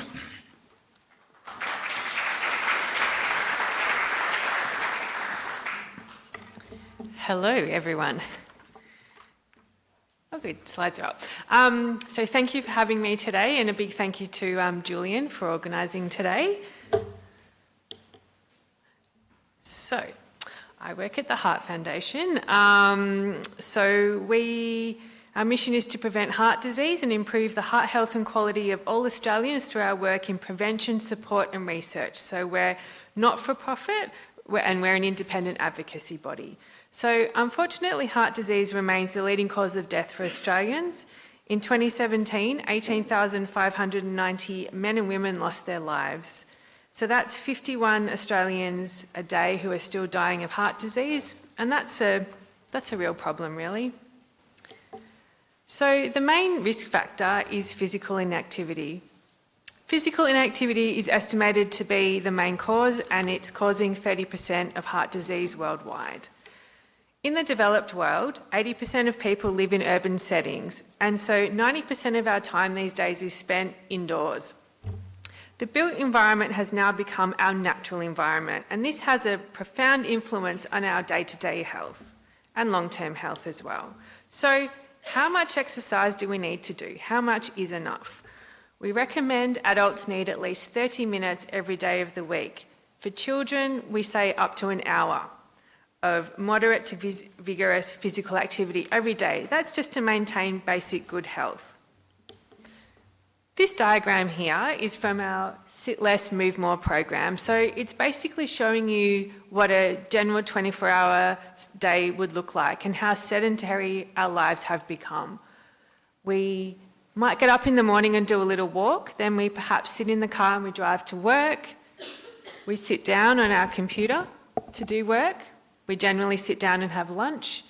We do some more work in the afternoon, then we pop in the car to drive home. Maybe we stop off at the gym and do 30 minutes of activity, then it's time for dinner, some relaxation, and then it's bed. So in a 24-hour period, we're sitting for up to 15 hours a day. That's a lot. We talk a lot about incidental physical activity. So incidental physical activity provides an important opportunity to build physical activity into daily life. This includes travelling to and from work, to the local shops and services. Our data and statistics are showing that 70% of children in Victoria are driven to school, even though 80% live within 3 kilometres. So a lot of people are living close to schools but are still choosing to drive. So the question is why, and how can we make it easier to cycle or walk to school? Recent data that's come out from Victoria Walks, who were looking at the economic case for investments in walking, show that if 50% of short car trips were converted to walking, there would be 2.4 million more walking trips, providing $3.2 million in savings for the Victorian economy each week. That's some big numbers and something to think about. So now we'll have a look at the intersection of the built environment and health. Healthy Active by Design is the Heart Foundation's policy and design tool that lies at this intersection of the built environment and health. So I'm going to talk you through our toolkit, how it works and how you can use it and access it. The built environment can either facilitate or discourage walking and is directly associated with physical activity, particularly walking. As I've said, physical activity is important in reducing risk factors for cardiovascular and other chronic diseases. And urban design is responsible for a well-planned neighbourhood. Well-designed neighbourhoods are important in allowing people to engage with an active lifestyle. The built environment impacts on your health and the choices that you make. A lack of physical activity and poor diet are often considered to be individual choices. However, the way we design and build our suburbs and communities has a direct impact on people's choices and therefore their behaviour. So as Melanie's slides were showing earlier, where we locate things like supermarkets in relation to housing, has an effect. So the built environment can assist people who want to change their behaviour by making the healthy choice the easier choice. So put simply, our environments provide us with clues about how to behave. Having a footpath will encourage people to walk. Having a bike lane will encourage people to cycle. Having good access to public transport will encourage people to catch a train or the bus, etc. So in conjunction with our project partners at the NHMRC Centre for Research Excellence in Healthy Livable Communities, the Heart Foundation developed the Healthy and Active by Design website and toolkit. This research for the website was undertaken by Professor Billy Giles Corte and her academic team, some who, as we've mentioned, are here today with us. So this program and toolkit has 8 key design features, and they're all supported by research and evidence, which you'll find on our website. The evidence is distilled into clear, easy to understand language. It includes all references and is also accompanied by downloadable infographics that can be used as well. The toolkit, the Healthy Active by Design toolkit, is to enable planning professionals and community organisations to plan for walkable and livable communities, to encourage physical activity through quality urban design, and to facilitate healthy planning for healthy places and spaces. Oh, something's happened. Okay. Right. A study recently published in the Lancet Global Health Journal looked at the self-reported activity levels of 1.9 million people aged 18 years and over.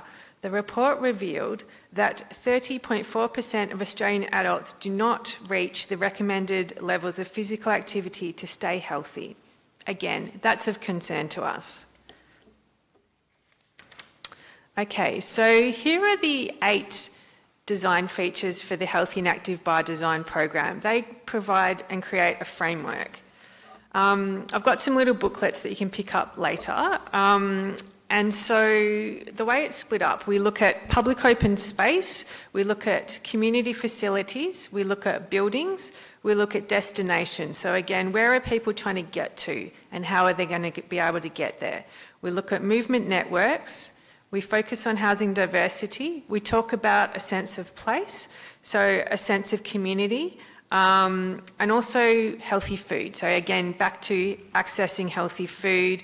We also look at community gardens and all those sorts of things as well. So that's a really important piece there. I thought today we might have a quick flick through housing diversity, which is one of our design features. So you might find this useful when grappling with future growth areas, looking at how to contain urban sprawl, identifying key development sites. So Australians need affordable housing choices, as we've touched on today already. So we need to be providing a mixture of dwelling styles and densities that cater for all ages and stages of life, as Melanie's already mentioned. This includes well-designed neighbourhoods with higher density, residential density and mixed housing types to help facilitate those active lifestyles. So we want to be creating those walkable communities. We want to provide for social interaction and other safe environments with access to amenities. When we talk about housing diversity, we're talking about the provision of a range of housing types.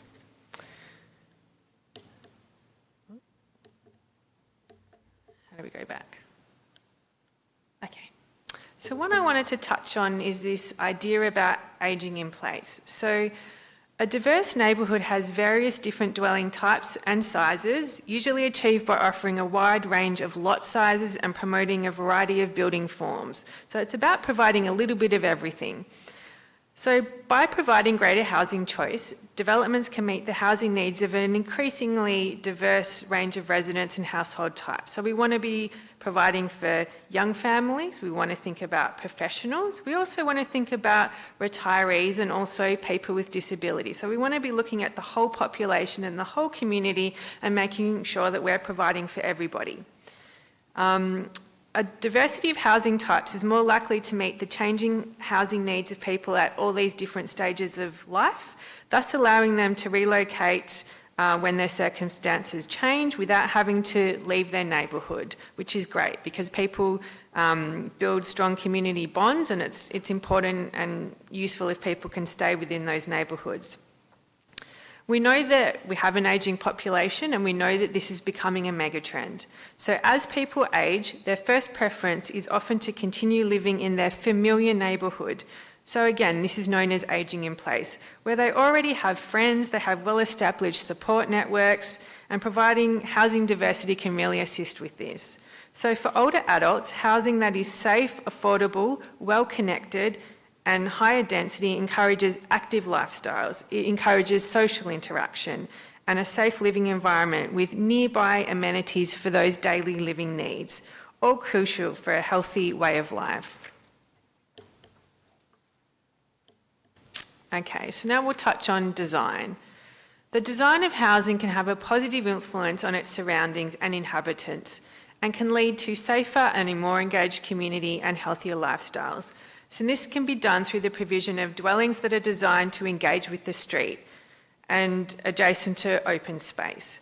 We think about things like passive surveillance by locating active spaces such as living areas and balconies so that they overlook streets and open spaces. So keeping those sort of eyes on the streets creates a safe environment. Dwellings designed or orientated to maximise natural light, ventilation, heating and cooling to address noise management. Dwellings sited on a lot so as to allow for future renovation. So over time, if circumstances change, we can look at that as well. We have a bit of information on our website also about housing density and how that can be done well to create healthy environments for people. So we talk about housing near centres, as Melanie described, and access to public transport will attract more patronage to support businesses and services. In turn, these businesses and services provide destinations, so where people can cycle and walk to. There is consistent evidence that in areas of higher residential density and mixed-use planning, people tend to walk more. It also results in a more compact use of land, thus decreasing the distances between things. A recent report that was commissioned by the Heart Foundation considered the impact of density on a range of health outcomes for different age groups. The authors concluded that increasing density, if carefully planned, has the potential to produce numerous benefits to the environment and the health of the community by increasing the use of active modes of transport, including walking, cycling, and the use of public transport. It reduces vehicle miles travelled, so you're less reliant on the car. It also improves air quality by taking cars off the road. It reduces traffic congestion as well by taking cars off. And providing more affordable housing and a choice of housing close to amenities and reducing the footprint of cities. So it's something to think about as we move forwards. So what makes density work? The NHMRC Centre for Research Excellence in Healthy Liveable Communities was engaged by the Heart Foundation to research density and really find out what makes it work. So the evidence suggests that the success or otherwise of the implementation of policies to increase density depends on the three main factors. So design is one of the most important things. Design, location, construction, design management and long-term maintenance. Also thinking about who is going to live there. So the socio-economic and cultural makeup of residents and the local neighbourhood. And also clearly identifying geographical location in regards to shops, services, transport and parks, also very important. And focusing on the quality and amenity of the neighbourhood and where you're going to locate it. And also we talk about gentle densities, so maximum heights, nothing higher than 6 to 7 stories, and also implementing the healthy active by design principles in that thinking and using that as an overlay, making sure that things are well located in relation to each other. So if you consider all of these options and ideas, you're on the road to getting somewhere to some good outcomes. One of our case studies that we recently did was on the Commons in Brunswick, which some of you may have heard of in Melbourne. This is a development that was focused on sustainable urbanisation. So they really looked at using a triple bottom line approach. The apartments are spacious, they're affordable through a housing model, they're sustainable and they add value to their community. So at its core, the Commons is about people. That was the focus. Its architecture serves as a catalyst to unite people of similar values and to build a community. The building is located next to a train station. It has a bike path, it has a tram line as well, and they have taken away car parking from the development and provided bike parking instead to encourage people to use active transport. So I'm going to show you this little 3-minute video. I think. The other video. Can we try the other one? Sorry. We'll get it up. Yeah, that's it. We need some sound.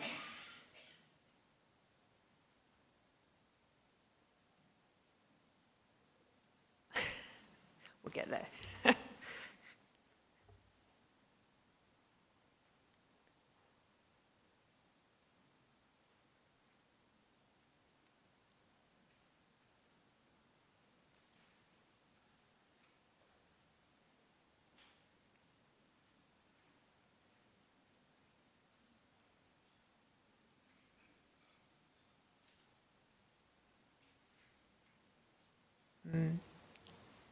No sound? Okay. Righto. We might have to send you the links to the videos after the conference because you kind of need the sound. Okay. Radio. So we'll go back to my slides. Okay. So the other video that I have, which may, is there any sound on the other video? Thank you. Okay, well, I'll just explain to you this other case study. So another case study that we have is the village at Wellard, which is a mixed-use development covering 320 hectares over in Western Australia. So the centrepiece of this estate is a village centre established around the Wellard train station. At the heart of the village centre is the budding Wellard Square shopping precinct. It has a supermarket and 18 specialty stores. The shopping precinct complements the estate's many other residential, commercial and community facilities, including a sports ground with pavilion, a private school and also a childcare facility. It's a sustainable, transit-focused development combining regional and local connectivity to create a user-friendly movement network.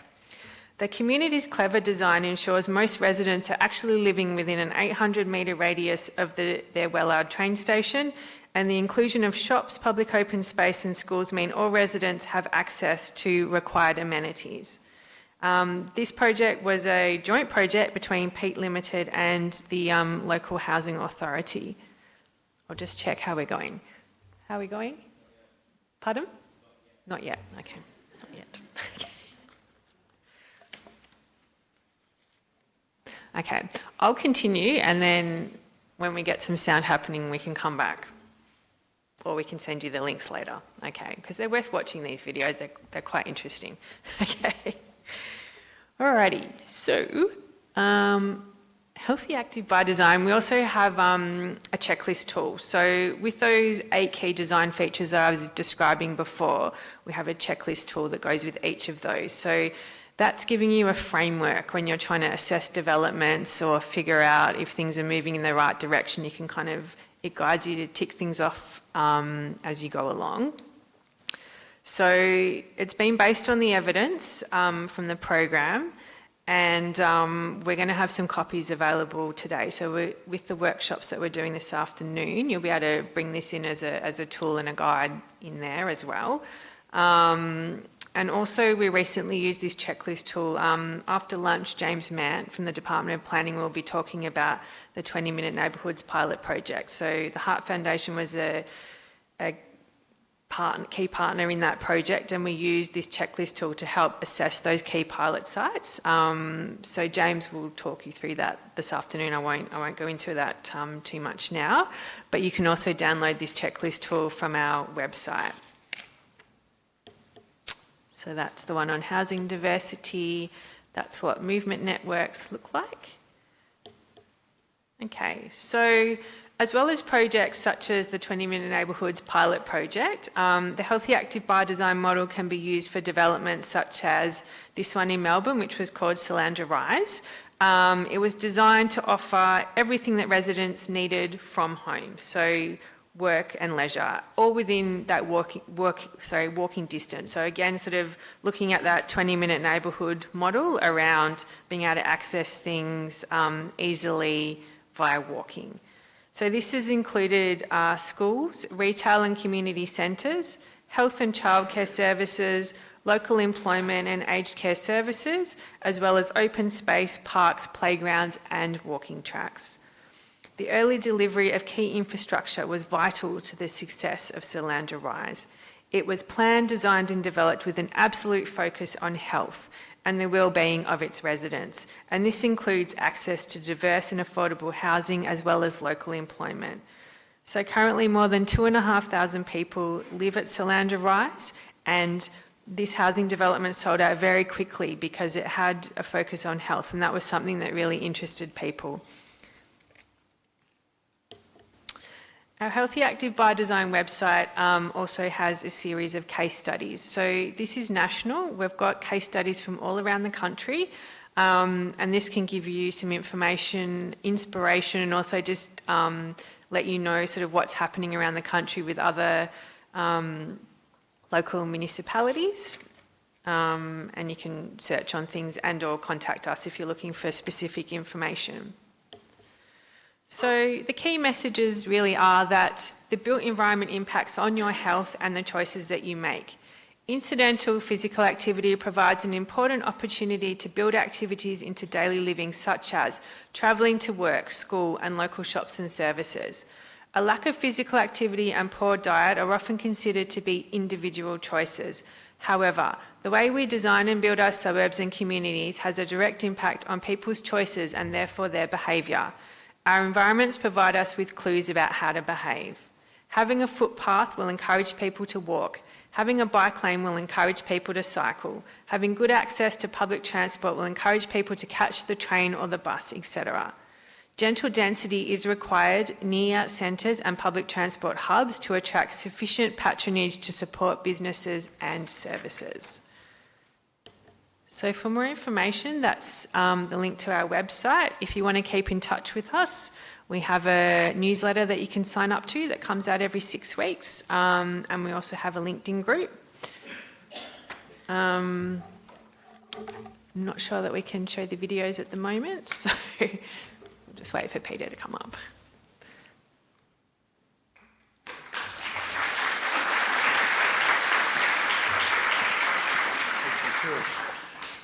She beat me to it. She was just on time. Thank you so much for that. We've got a number of different questions coming through. The first one's a curly one, so good luck with it.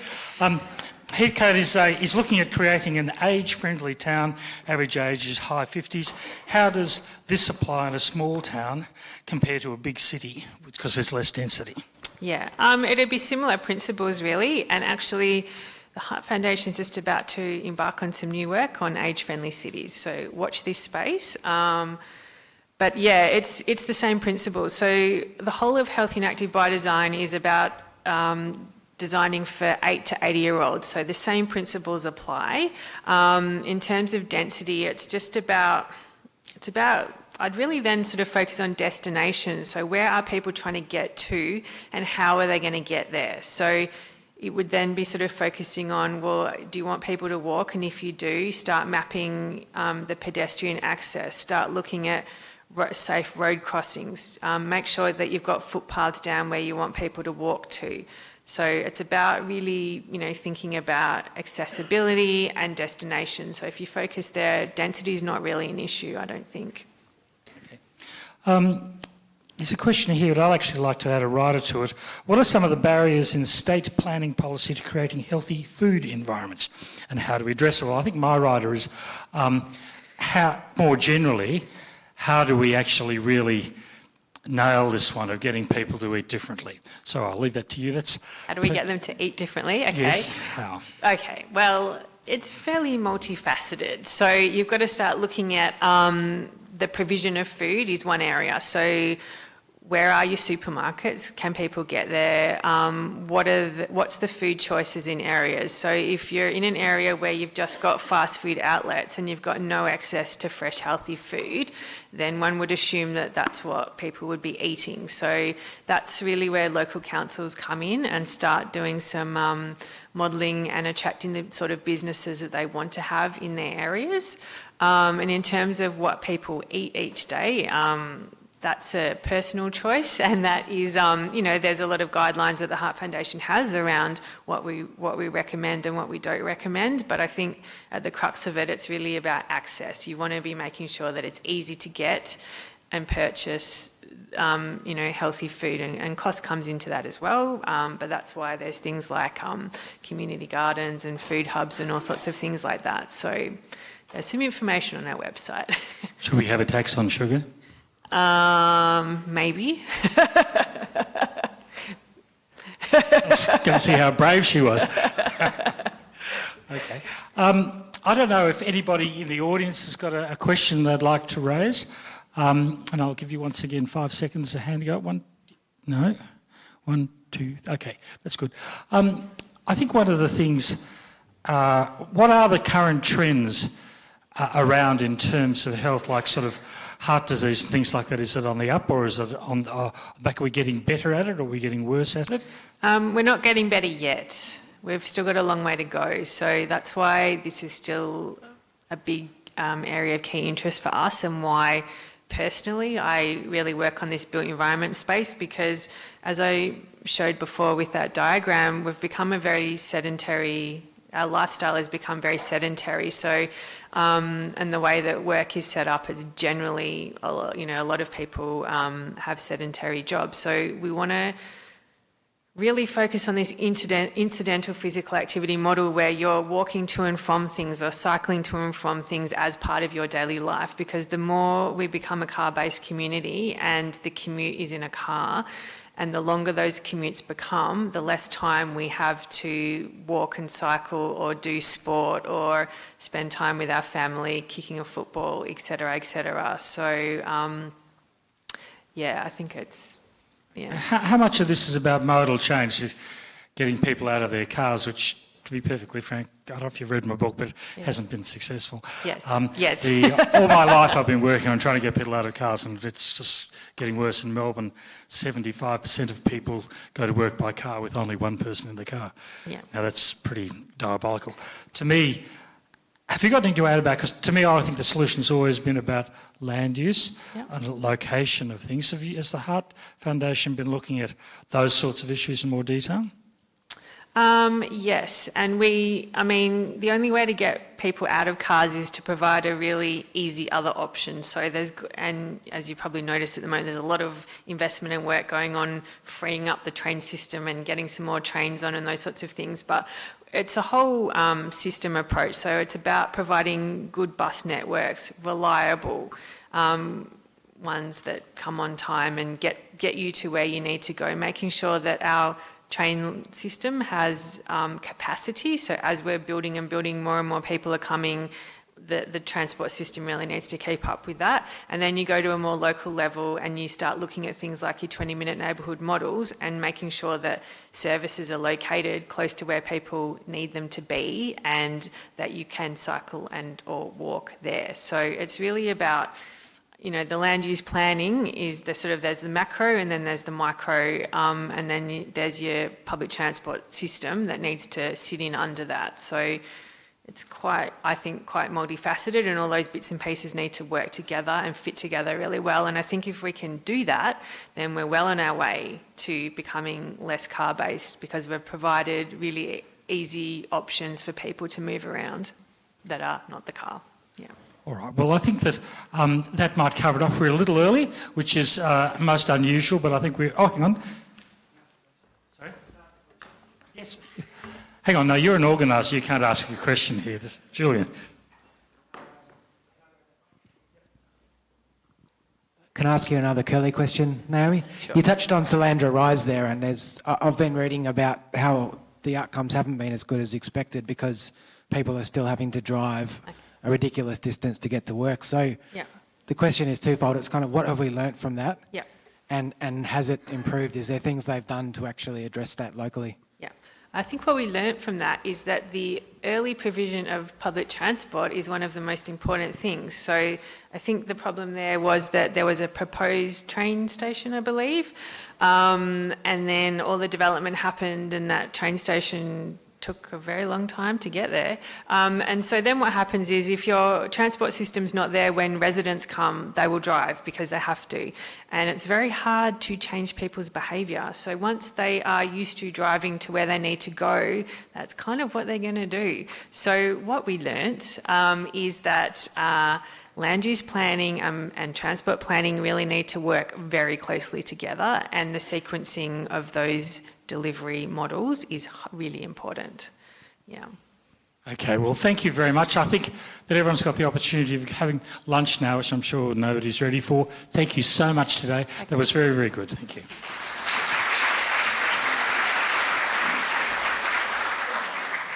We now have a 45-minute, I think, lunch break in the banquet room downstairs.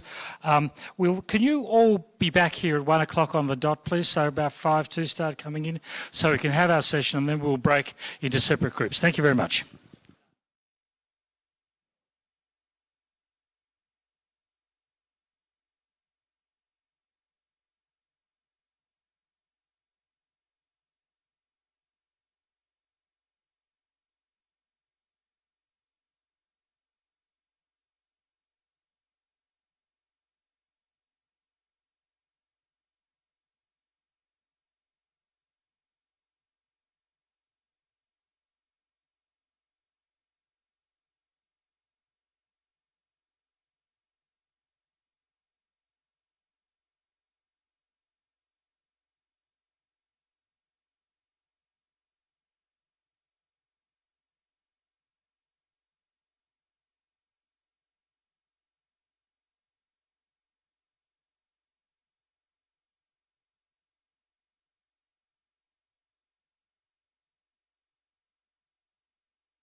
I hope everybody enjoyed their lunch and you've been sustained for a vigorous evening, afternoon, whatever.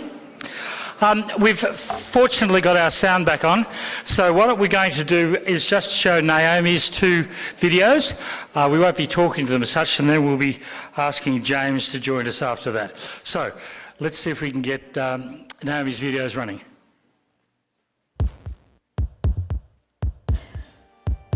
I'm Ronnie Beecham. I'm the Healthy Living Manager with the Heart Foundation Victoria. We are at the Commons in Brunswick, and it is an amazing development that is really supporting people to have healthier lifestyles. The Commons really broke the mould. It's just changed the way that people think about living in the city. The big move was taking the car park out, which then reduced everyone's apartment price by $35,000 each. We're positioned right next to the upfield bike corridor, and people use their bikes all the time. I'm Jeremy McLeod. I'm the Director of Breathe Architecture and the founder of Nightingale Housing.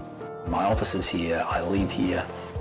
My parents are hippies. I grew up, with values around sustainability, with values around social justice. I'm Lindy. I'm one of the residents of the Commons. I've been here for about 3 years. I didn't know how having a dog in an apartment would go, but it works really well. We have taken over a piece of land behind the building, which is a vacant lot, which we use as our dog park. I've actually built a little viewing platform so my dog can have a view over the balcony. It's a bit tragic, but it's true. The building's heavily vegetated, so there's lots of vegetation kind of inside and out. There's a lot of work out of Harvard about, how it helps, people's mental state, but also cleans the air. I like the way that they've used materials. It's a very sort of low-key palette, but it's not your boring cookie-cutter approach that you get in most apartment developments. When Breathe Architecture started, it was very difficult to explain to people that sustainability didn't need to look like mud, brick and corrugated iron, that it could be sophisticated and it could be urban. Not having the sort of plasterboard ceiling, so we've got all of our pipes exposed and all of the electricals. It feels very spacious. What we've got here is a building that's been designed with people in mind. So it's got light, it's got air, it's well located because it's right near the train station, it's right near shops and services.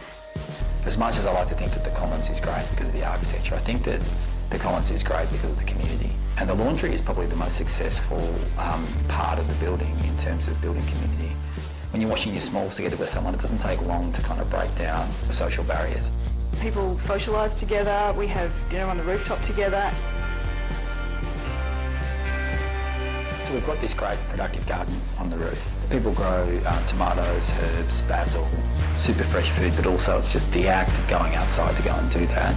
People share resources really well in this building, so people that grow produce on the roof, if they have too much, they just put a note on the blackboard. And we've got bees on the roof, they make their own honey, which they distribute to everyone in the building. I have nothing to do with the honey production, but I get free honey anyway.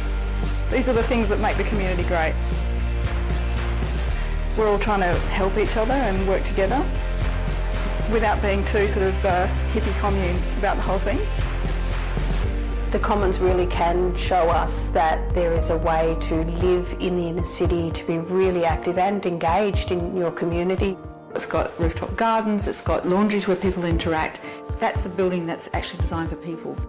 I don't really know how it all works. It's kind of this black magic, this community stuff, but it's pretty nice.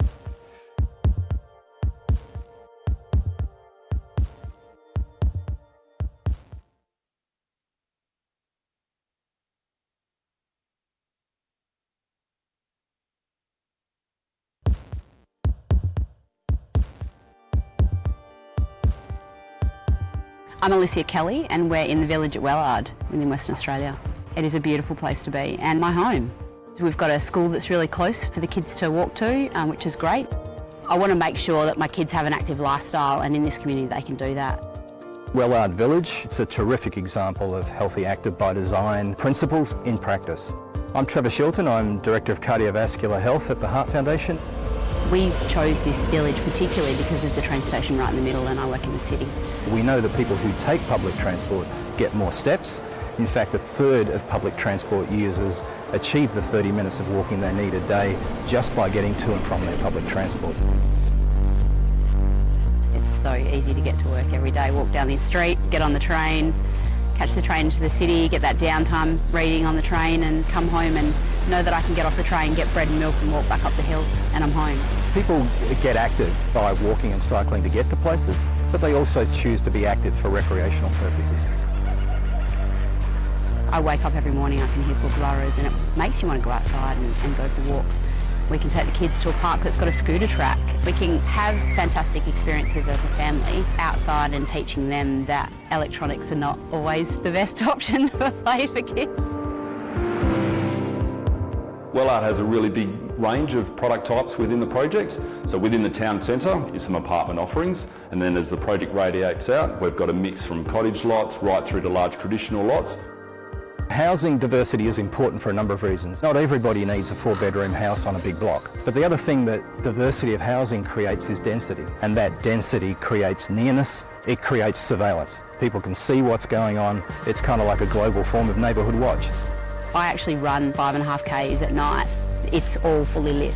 I feel safe and I can do the exercise I need to do when I want to do it, which is fantastic.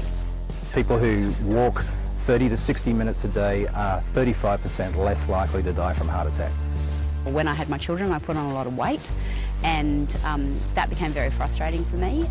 I had a massive health scare a year and a half ago and that probably changed my mindset about a few things. And wanting to lead by example, I knew that I needed to make a change. There's a really good opportunity around the village at Wellard with a walking track. So over the last 12 months, I've lost 35 kilos. There is strong evidence from all over the world that people who live in well-designed communities have lower rates of heart disease, lower rates of obesity. The bottom line is where you live is directly related to your health. I live in a place that contributes towards my health. The air is clean, the roads are clean and the parks are clean and the kids can play. It's a pretty gorgeous place to live and we are pretty lucky.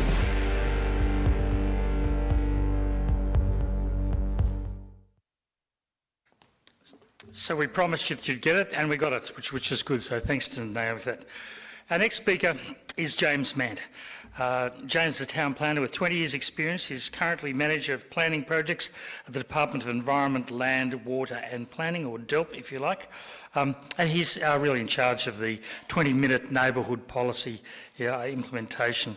We will have a Q&A session after James's presentation. It'll be the final time we have one today, so I encourage you to use the Slido on your phone, so if you can put on your questions. So would everybody please give a warm welcome to James Mant.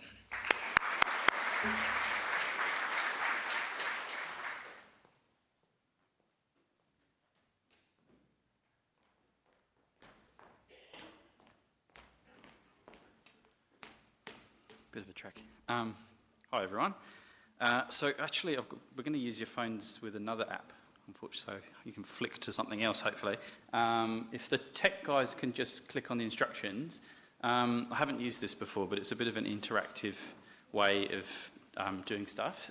So if you can have a go at logging into that, and while I'm going through my presentation, we'll have a few slides where you can sort of vote and you'll see things happening on the screen hopefully. Yeah, if you can click back out of that instruction, please. Thank you. So yeah, what I'll be talking about today is, as Peter said, 20-minute neighbourhoods. We had a big milestone last week where we released all the 20-minute neighbourhood reports, which are available on the Plan Melbourne website, and I'll go into that in a little bit more detail. It's a concept in Plan Melbourne, and it's a key concept as part of that.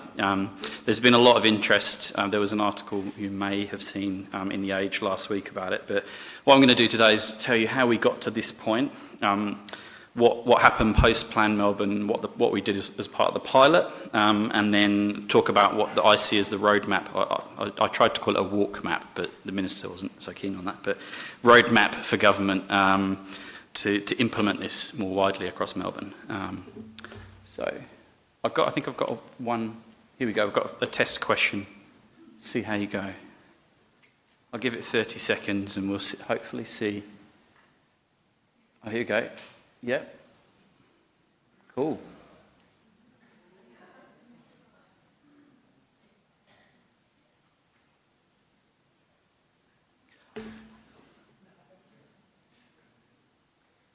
That's pretty cool. I thought that might be the case, seeing as we're at a conference, but anyway, gives you a good idea of things. Oh, here you go. We've got another question. I forgot this was in here. How much do you know about 20-minute neighbourhoods? So this should come up on your phones now. I'm clear. I've heard of it, but I don't know what it means. I'm vaguely aware of it. I have no idea what you're talking about. This will help me in terms of how much detail I go into.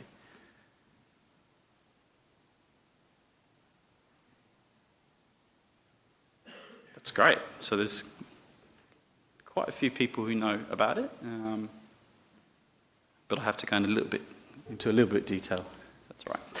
So I just wanted to talk very quickly about the global challenges that we're dealing with through Plan Melbourne, and we do have, we refer to the Sustainable Development Goals, and I've listed the ones there that are relevant.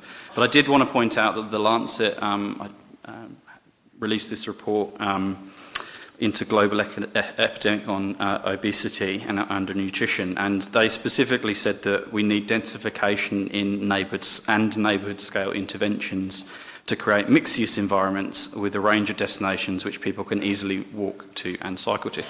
So, you know, the Lancet is a well-respected, obviously, publication, and we're really specifically talking about the importance of neighbourhood planning, which is really good. I'm not going to dwell on this too much, but this is from Plan Melbourne. Melbourne is growing. I'm going to talk regional, by the way, but just to talk about Melbourne, because this is a part of Plan Melbourne. We're growing at a very fast rate, as you know. We're looking at 9 million by 2056 now, and there's multiple sort of metropolitan challenges that we're dealing with. But what we've focused on is actually the more local neighbourhood challenges. So some of the things that are really critical is, we're obviously seeing densities that are not enabling people to walk. So if we can, create centres that have higher levels of density, as we've heard today, that's going to encourage walking. Research suggests that it should be above 25 dwellings per hectare. So that's in a lot of areas that's quite a lot higher.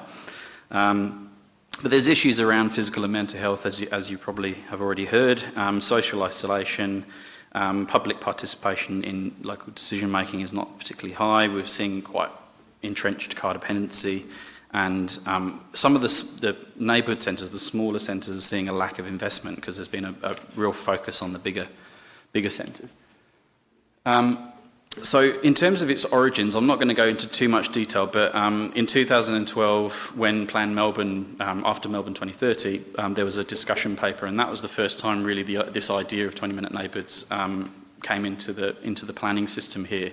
And it came from Portland, Oregon, not Victoria, in the US. And that map there is some of the work that they did over there around walkable heat mapping to show which areas really have the access to local services within walking distance.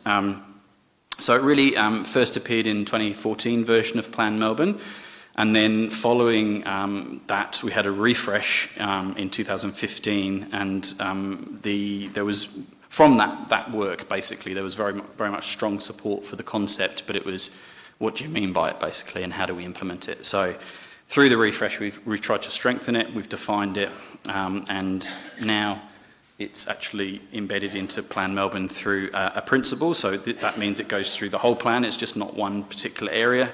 There's a chapter dedicated to neighbourhoods, there's directions and policies, and the supporting implementation plan also has 2 actions which are led by DELP to implement it on the ground. So that one there, Action 75, is the work that we're doing now, is what we're implementing.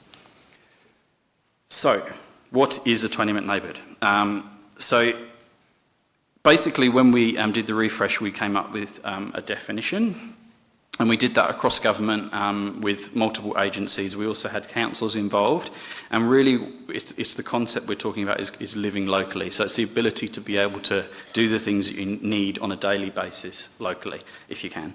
And that means in a walking distance. So it's really, I want to really emphasise we're talking about walkable neighbourhoods, we're not talking about drivable, and we're not also saying that you can extend your neighbourhood out by public transport. So we're really talking about that narrow, smaller area of 800 metre catchment, and that's really backed up by research to suggest that anything beyond 800 and people are not going to really walk to it. So that is a guide. It's not, everywhere's different, and it should be treated as a guide because there's so many factors involved in terms of whether people walk or not, including whether it's a pleasant trip, whether it's direct, whether there's destinations, whether it's safe, all those sort of things. So it's a good guide though that we can try and base our things on. I want to just say we're not talking about 20-minute city, which is a different concept. 20-minute neighbourhoods is about local living and walkable neighbourhoods, and 20-minute city is about accessing everything by 20 minutes, and by all modes, which is kind of similar to what they're doing in Sydney around the 30-minute city. So I think that gives you a bit of a outline of what it is. We've also got the hallmarks, which are there on the slide, in Plan Melbourne, and they provide a good foundation or a guide as to what we mean by it as well. So we're talking about safe places, we're talking about accessible places, we're talking about well-designed places, we're talking about places that have good access to public transport, and also that there's densities that enable services to be provided, and that we have local thriving economy as well. I won't go into this into detail, but this is also in Plan Melbourne, and we call this the features, and these are the types of things that you should see in 20-minute neighbourhoods. So, local playgrounds, primary schools, safe streets, that kind of thing. It's not exhaustive, but it also gives, again, a good guide. So I thought I'd throw this one in to have a go. I want to just get your feedback on whether you think that this is a concept that we could apply in regional township scenario. So it's only applicable to Melbourne, do you think? Or it could be applied to regional townships? Or this should be tested regionally? So.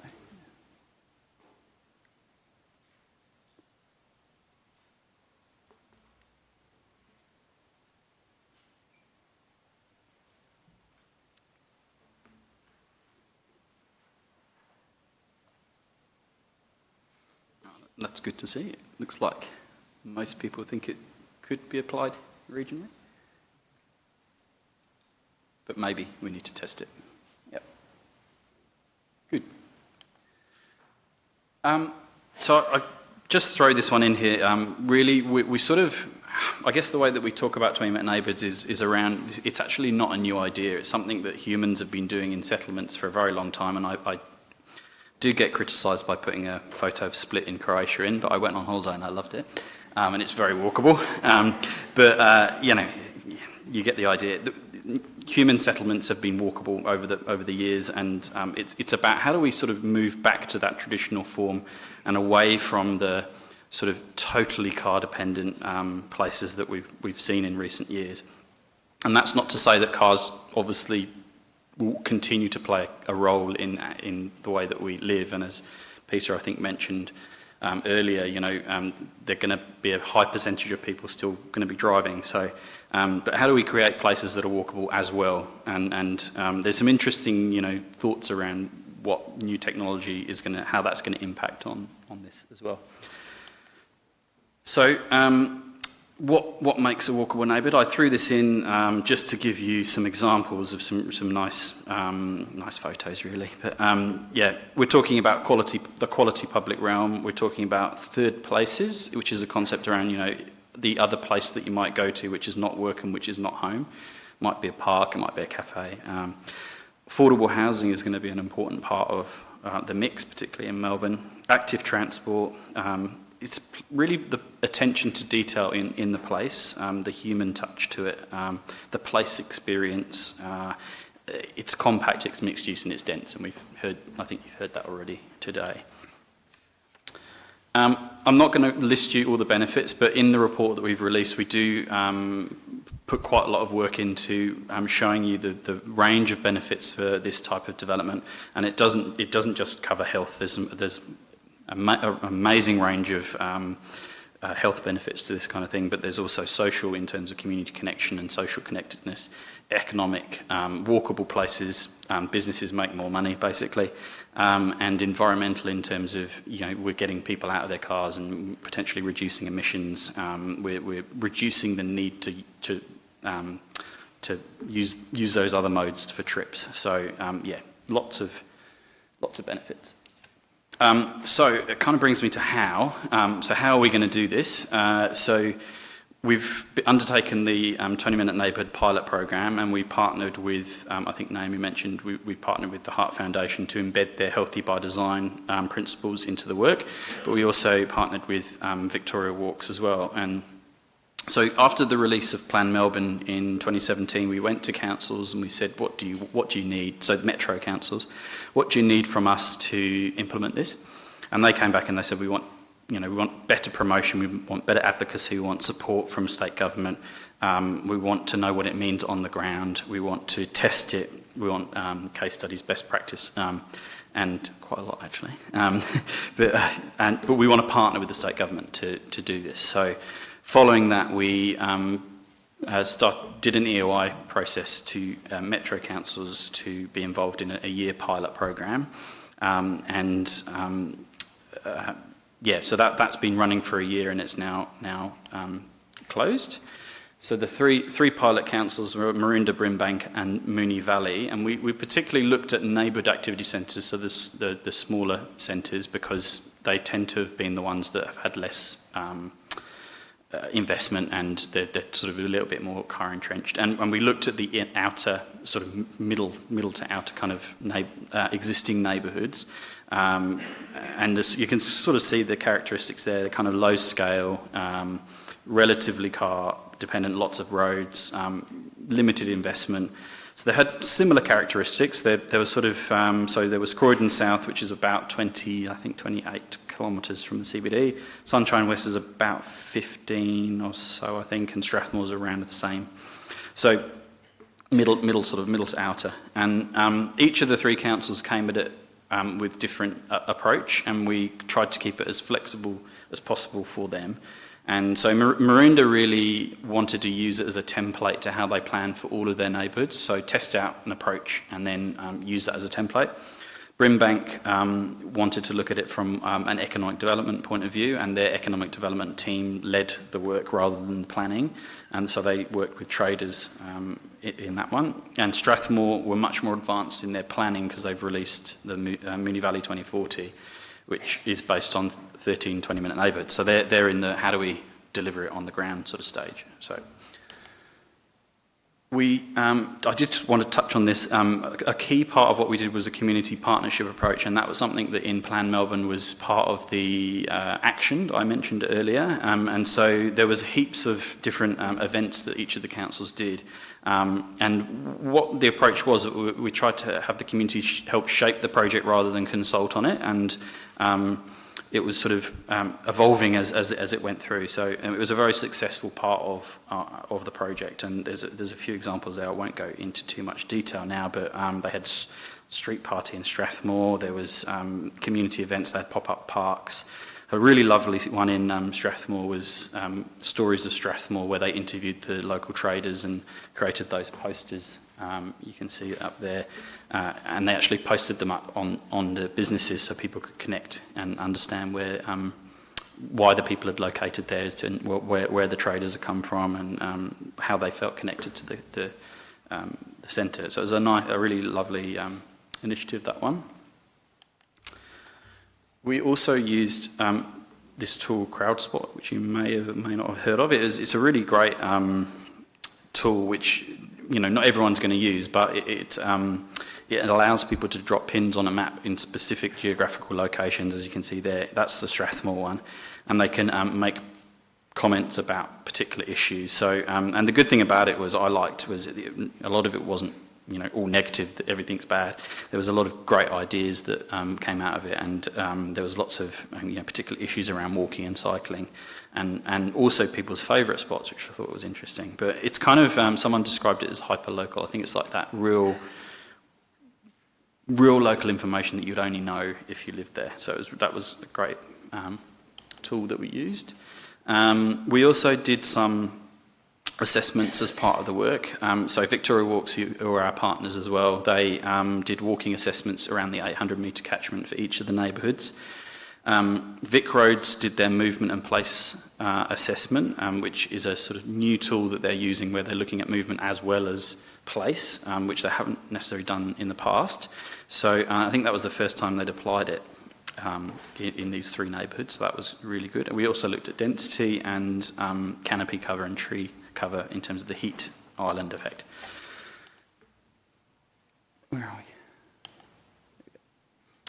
So really what that led to, and so for each of the pilot councils we've prepared reports which are available on the DELP website, and so these reports were prepared in consultation with councils, and councils actually helped us do it, and they based their work on the Healthy by Design guidelines as well, so that sort of informed it. And we came up with these what were called opportunities for the neighbourhoods, which are looking at sort of particular infrastructure investment or planning issues or programmatic things, so covering a wide range of things, but more really a starting point for those neighbourhoods to start the journey of 20-minute neighbourhoods.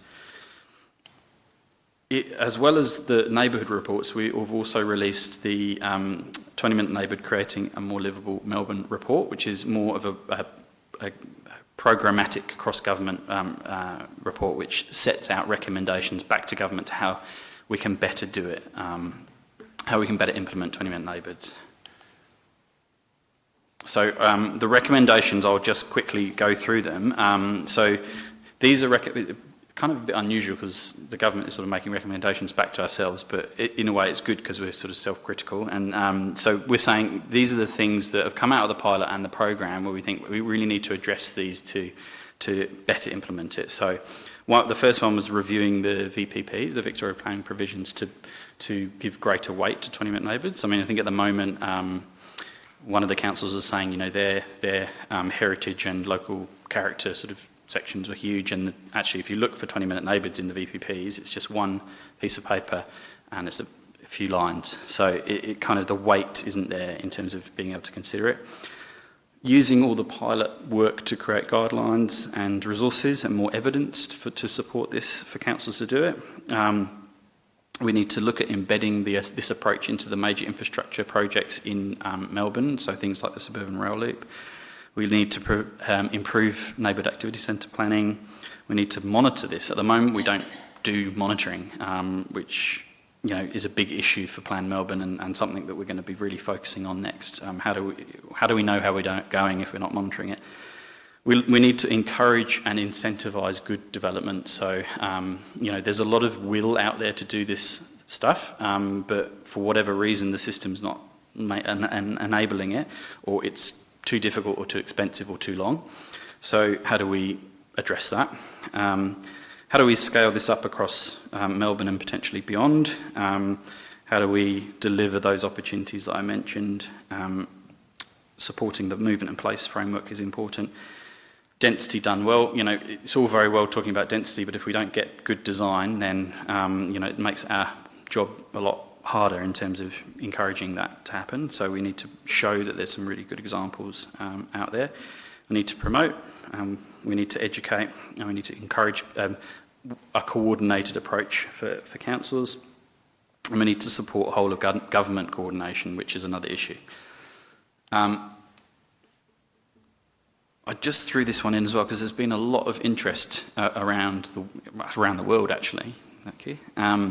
So the World Economic Forum recently did a video on 20-minute neighbourhoods, which is really great for us, great publicity. The Prince's Trust in the UK has been showing some interest. Singapore have also now introduced 20-minute towns, 45-minute cities, so they're combining, the two sort of systems in terms of Sydney and Victoria. So yeah, just throw that in there because it's been really well received, and there seems to be sort of momentum growing with this. So just finally, following the release of this report, during its progress, we were discussing it across government, and people really were saying, well, hang on, you need to be looking at greenfield, and we were saying, well, yep, we were focusing on existing communities so we could do the community partnership approach, but realised that we need to look at greenfield and how things, how it's difficult to implement it there. So we're actually looking at stage 2 of the pilot program, focusing on greenfield. And these are some of the reports that we've commissioned, which are just starting now. So we're looking at how research to show how it can be achieved in greenfield. So looking at best practice around the world in Australia. We're looking at an academic literature review for that. We're also looking at a pedestrian report, which RMIT are doing. And we're also working with the School of Economics at RMIT to look at issues like the shopping models that are used in greenfield with the big box kind of 3,000, however many square thousand metres, which is sort of huge catchments and not really sort of creating that local neighbourhood sort of feel. So we're doing those research, and that will be published later this year, so keep an eye out for that. And the last one there, just these are the contacts, so and the web address there, so happy to get emails or questions from you if you want to send them in. And I think we do have an animation, if the guys... How do we create a livable city? We start locally by making walkable neighbourhoods with diverse housing and access to local public transport. We design attractive streets and open spaces and provide services and destinations to support local living. We support local businesses and create places where communities can thrive. To build a livable city, we need sustainable neighbourhoods where people can access most of their daily needs within a 20-minute return walk from home. To find out more, visit the Plan Melbourne website. How do we create a livable city? I think we're done, ladies and gentlemen.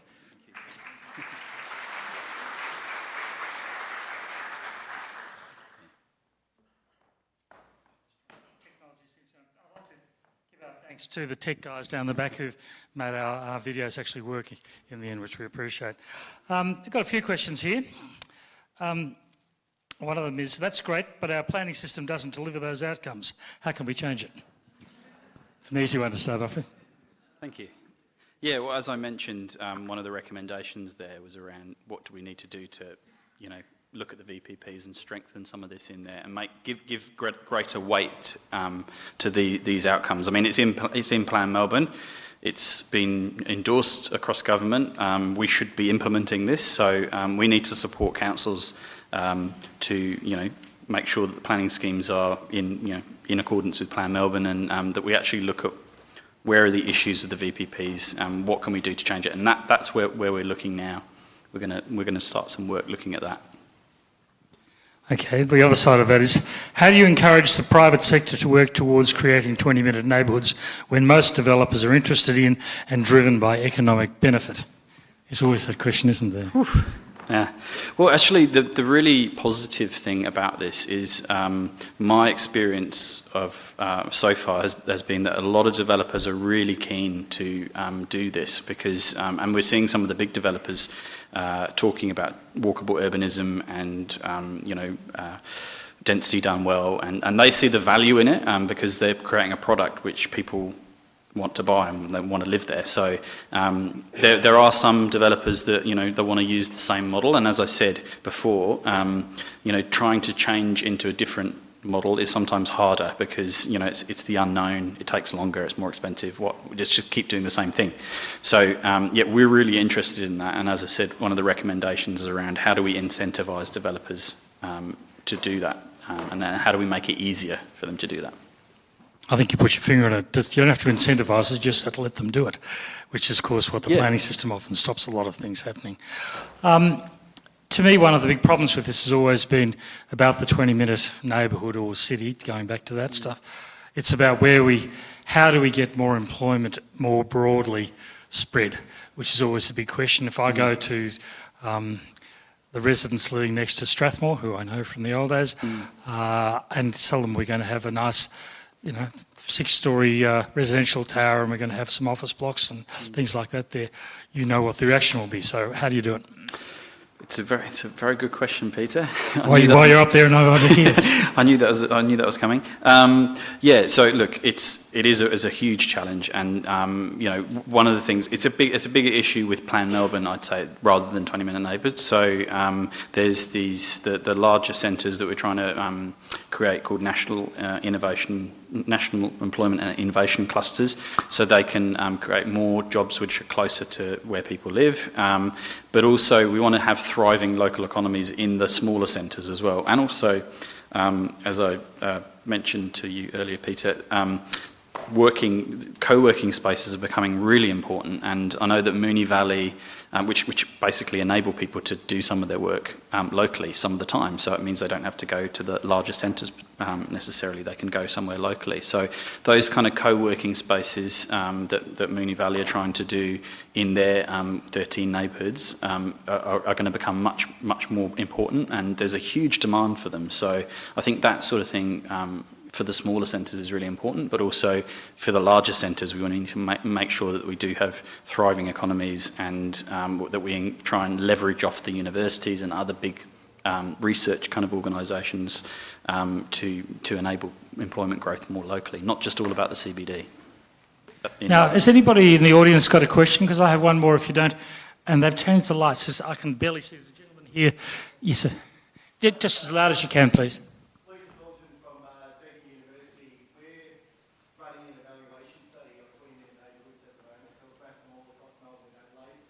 Great. About 1,550 participants so far talking about how they use their local areas and their health behaviours and so forth.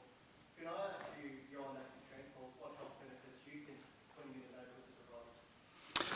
Yeah, I mean, like as I said in the report we've just produced, we set out multiple health benefits. I mean, it's not just about cardiovascular health, which is a big one, but it's also mental health as well.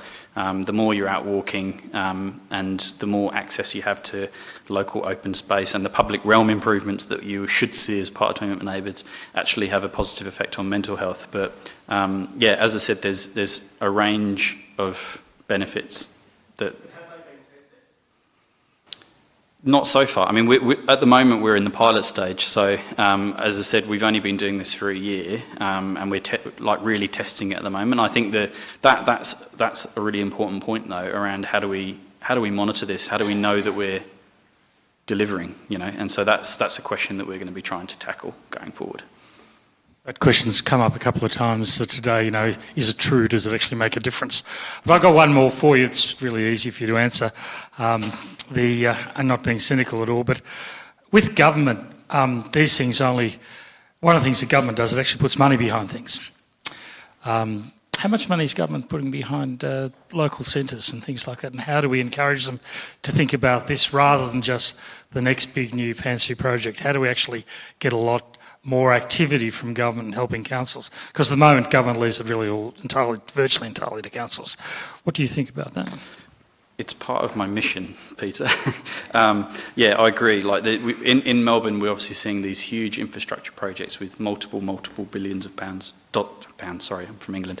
Dollars being spent. How do we encourage? We're trying to make the economic argument back to the Treasury to say, that if we invest in places now that meet the 20-minute criteria, actually in the long term we're going to save the state a lot of money. So we're trying to make that economic argument back, and I'm hoping that there's a huge amount of momentum with this work. The Minister for Planning is very encouraged by it and very keen to take it forward. So I'm hoping that momentum will actually lead to that, more money to enable this to happen. So that's my mission anyway. Good luck. We're right behind you all the way. Ladies and gentlemen, will you thank James for joining us today and for coming to Bendigo.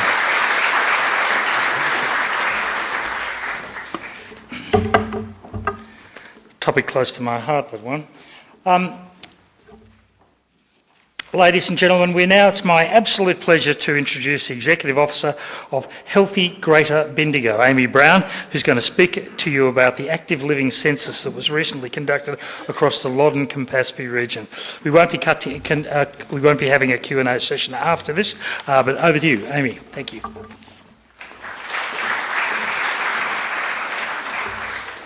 Thanks everyone for having me here. It is so good to see so many of you here today. I think I know about a quarter of you, which is really wonderful for an event like this. You often go to events and see the same people over and over, and I'm really thrilled to see so many new faces, more new people to meet. So I'm Amy Brown. I'm the Executive Officer of Healthy Greater Bendigo, and my team has been looking after the Active Living Census project, which is what I'm here to talk about today. Before I get stuck in, I want to acknowledge the traditional owners, the Dja Dja Wurrung people, the land we're on today.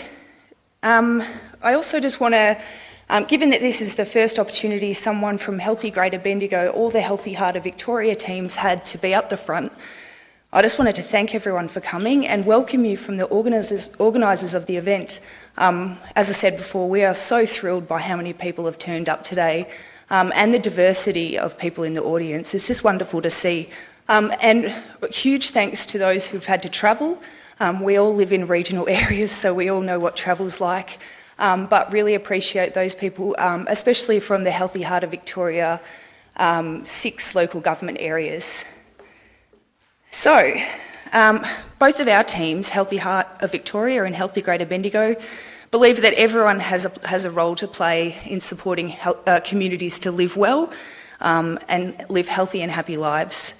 All of your work influences how we live our lives, how we eat, how we move, but we don't often get the chance to come together like this, to interact, to identify our shared agendas and our potential alliances. And I hope today will assist with that. So we're really thrilled to be able to put on the conference today so that all the people who are working in the diverse range of areas that have been talked about by Anna and the other speakers this morning can connect with each other and see how they can add value to each other's efforts. And I'm particularly pleased to be here in the region, that we're presenting this in the region with a regional focus, with regional people. Where it's just as important to have healthy and livable communities as it is elsewhere. So I mentioned Healthy Greater Bendigo is coordinating the Active Living Census project on behalf of Healthy Heart of Victoria, and our 2 teams have worked really closely together on a range of initiatives, including running this conference and the Active Living Census. So while I've got the opportunity and the microphone, all the power, I wanted to thank Alicia O'Brien in particular, the coordinator of Healthy Heart of Victoria. She has put in a phenomenal effort and deserves a whole amount of credit, but the teams as well. We've got a couple of small teams that have really come together and worked really hard. So, one more thank you to the teams from the 6 local government areas from the Healthy Heart of Victoria catchment, so the Loddon-Campaspe area. We really want to thank you as well, particularly in relation to your support with the Active Living Census project. Some of that was really local information that from here in Bendigo we wouldn't have known. We really needed the local knowledge. So, all that thank youing done, I'm here to give you an overview of the Active Living Census project and where it's come from. So that does require me to tell you a little bit about the Healthy Heart of Victoria project. So, to go back one step, this is sort of all linked to the establishment of the regional partnerships back in 2016. The Loddon-Campaspe Regional Partnership has done a whole stack of consultation, and that consultation's made it clear that population health is a priority for this region, and that health is everybody's business, and it can't just be the business of the health sector. So the Loddon-Campaspe Regional Partnership took this message back to government and got that support to design an initiative to address the concerns of the population. So they then brought together over 100 people from over 20 organisations to co-design the Healthy Heart of Victoria project, which the tagline is more people, more active, more often. So it's very much focused around physical activity, but there's some other healthy lifestyle components to it as well. So just briefly, this is sort of the one-page overview of Healthy Heart of Victoria. I know that there are a number of frameworks downstairs that I'm sure that you're welcome to grab on your way out. There are 3 components of Healthy Heart of Victoria, and probably my favourite part of this is the smallest picture on the screen. It's that 3-legged stool.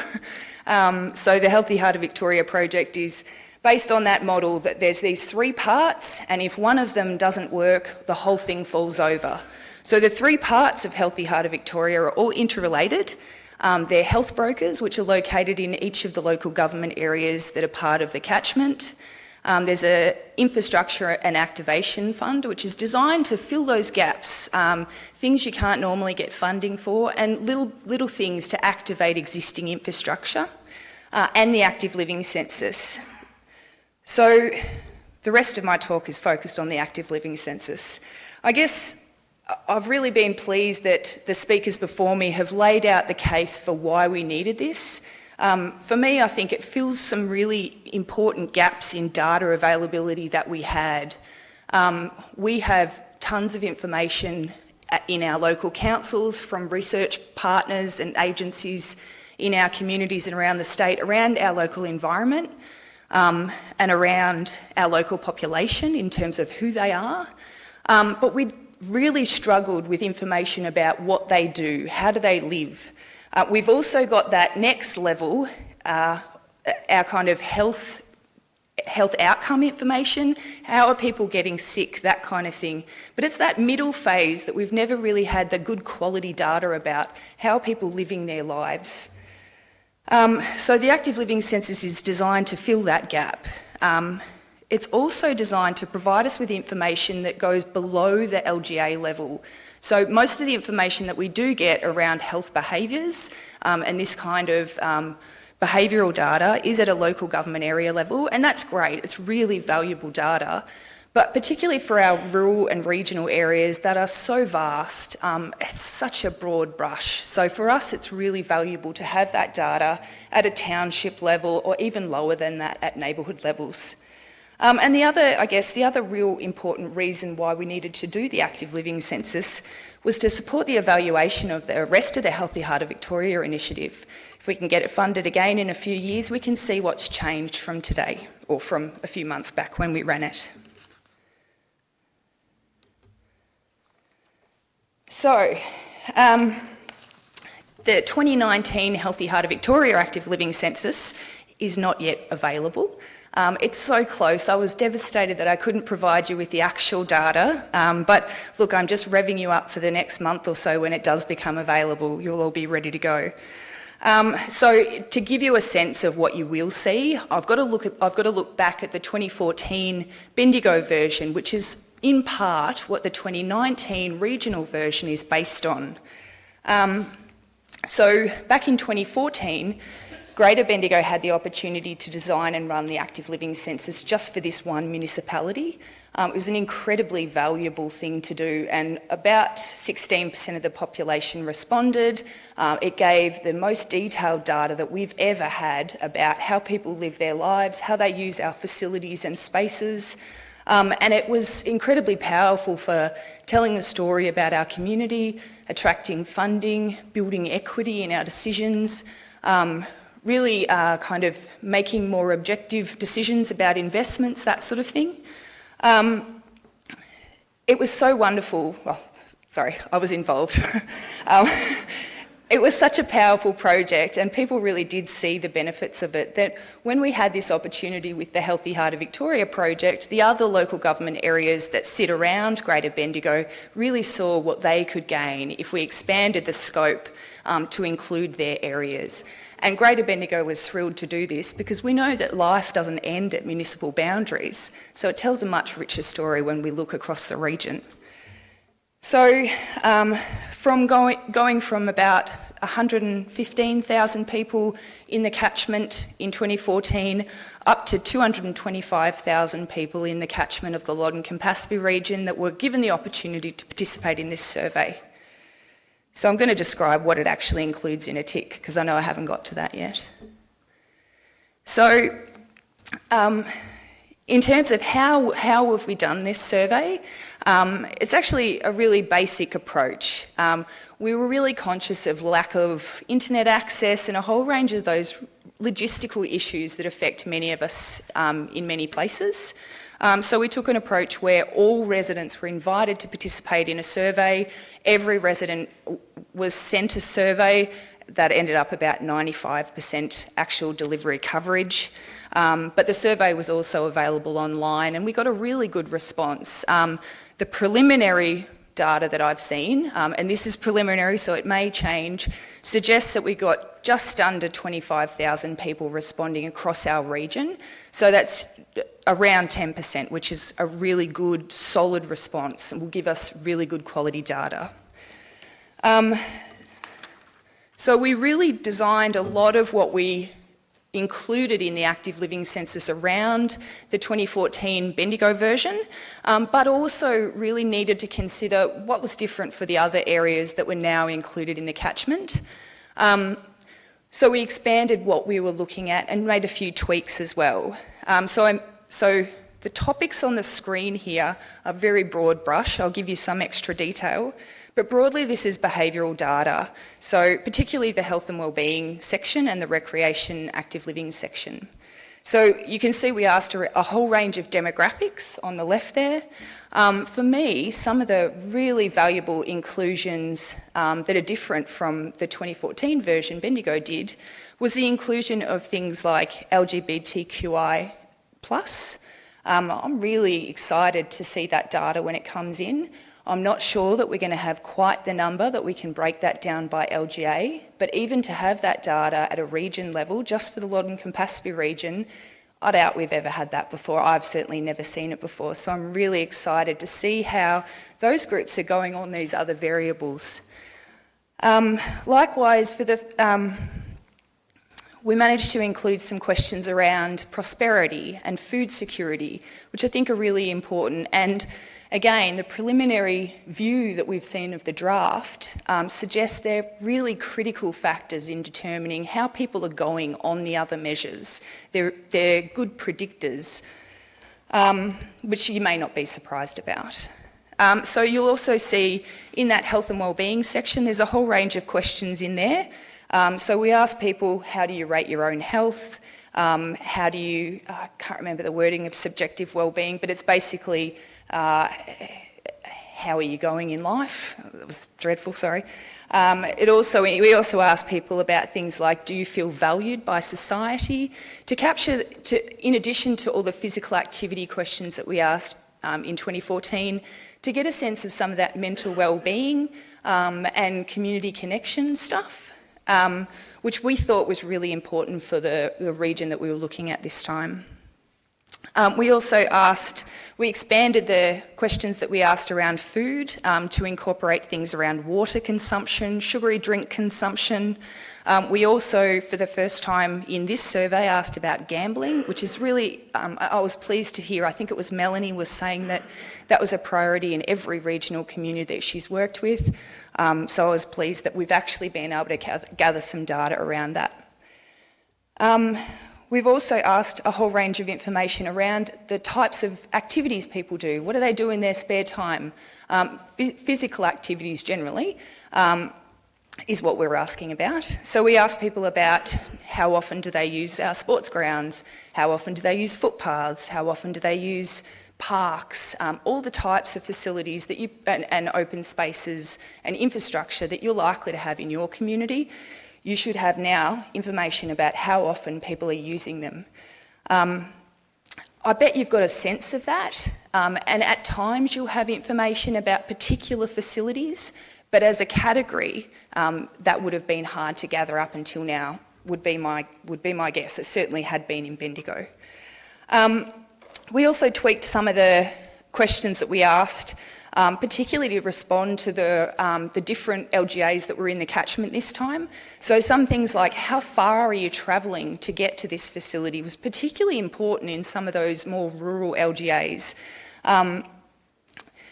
where people are travelling a lot further. And how are you getting there? Is it always by car or is there public transport? And some of the critical questions that I know Bendigo's got a huge range of benefit from, which I think the others will as well, have been around improvements that would encourage activity. So what can we do to make your open spaces more inviting and get you out and active more often? And also around facility quality and accessibility. So just really briefly, some examples on how you might be able to use the data. So certainly, well, there's a big list here. You can read it while I'm talking about some other examples. I think telling the story is a really important thing that this type of data can do for you. Bearing in mind, when you put it with other data, it tells such a better story. As the other speakers, many of the other speakers this morning have talked about as well. I think I want to give you a couple of example projects and things we've done using this data. So one has been to develop a capital works prioritisation investment tool, which is sort of quantifying health and wellbeing behavioural data and including that in the prioritisation matrix that you use to inform your capital investment rankings or ratings, priorities. I was really proud of that work because it quantified and made something that's often seen as a bit more fluffy, really hard data, and able to be incorporated into a pretty rigorous formula that informed what we were spending our money on. Some other examples I think are really interesting.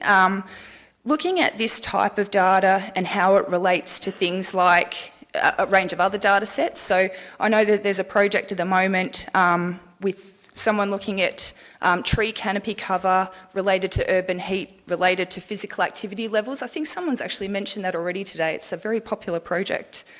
There's also people looking at things like the location of high smoking rates and where those rates are in relation to things like retail outlets that sell tobacco or schools. And how do those things relate?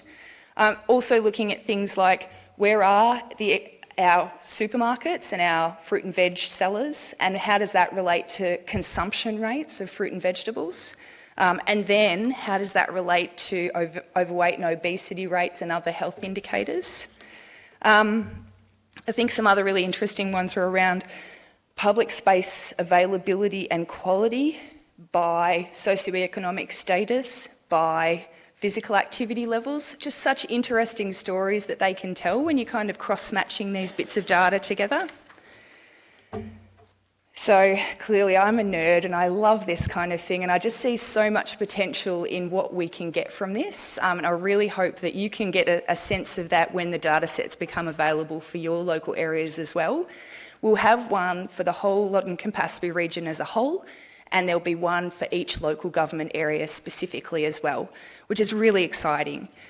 So I guess from me, the key points and the reasons I'm so excited, it's an amazing data set with a level of granularity that we really haven't seen before with this type of indicators. It can be used by planners, health promotion, population health people, provides a common data set and potentially contributes to that more common language and shared agenda.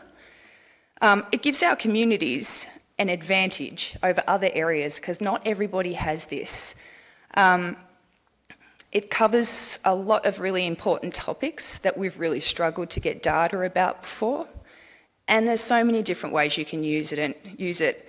I think Bendigo's experience back in 2014 is something to learn from, but there are so many other things that you can do and that we can all do together with this data. So the opportunity now is for the whole region to benefit, potentially work together, but I'm really looking forward to seeing what comes out, and I hope that you are too. I think that's all. Thank you. Thanks, Amy. I don't think we're going to take questions. Is that all? Are you expecting questions this day? I'm fine either way. Sure.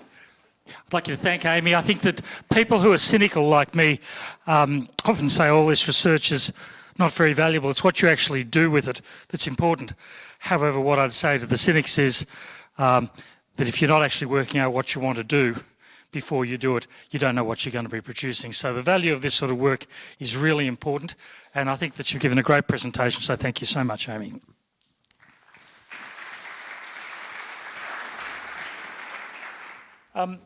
This concludes our plenary sessions for today's conference. We're now to move to phase 2. I think we've had some excellent speakers coming from a wide variety of backgrounds, and I know that I've actually learnt a lot from it, and I think that it's going to help us push ahead with the whole of this topic. Moving on to our next session, our afternoon stream sessions will commence at 2:15 sharp. So please have a small break and then make your way to your allocated afternoon stream locations. As you know, the afternoon will be separated into two different groups.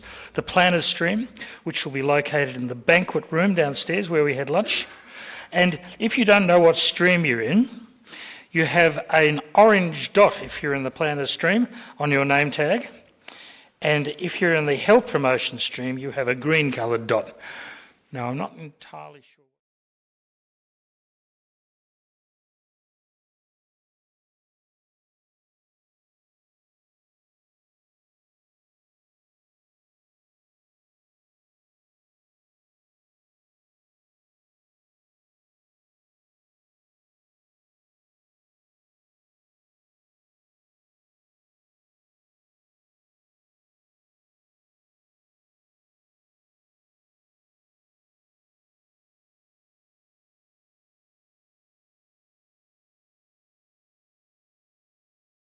Health out of Victoria and the Healthy Greater Bendigo. These people have put this together. I think they've done a great job, and I'd just like to thank them at this stage. Now, we will come back after the different stream sessions are finished. I think we're doing that down.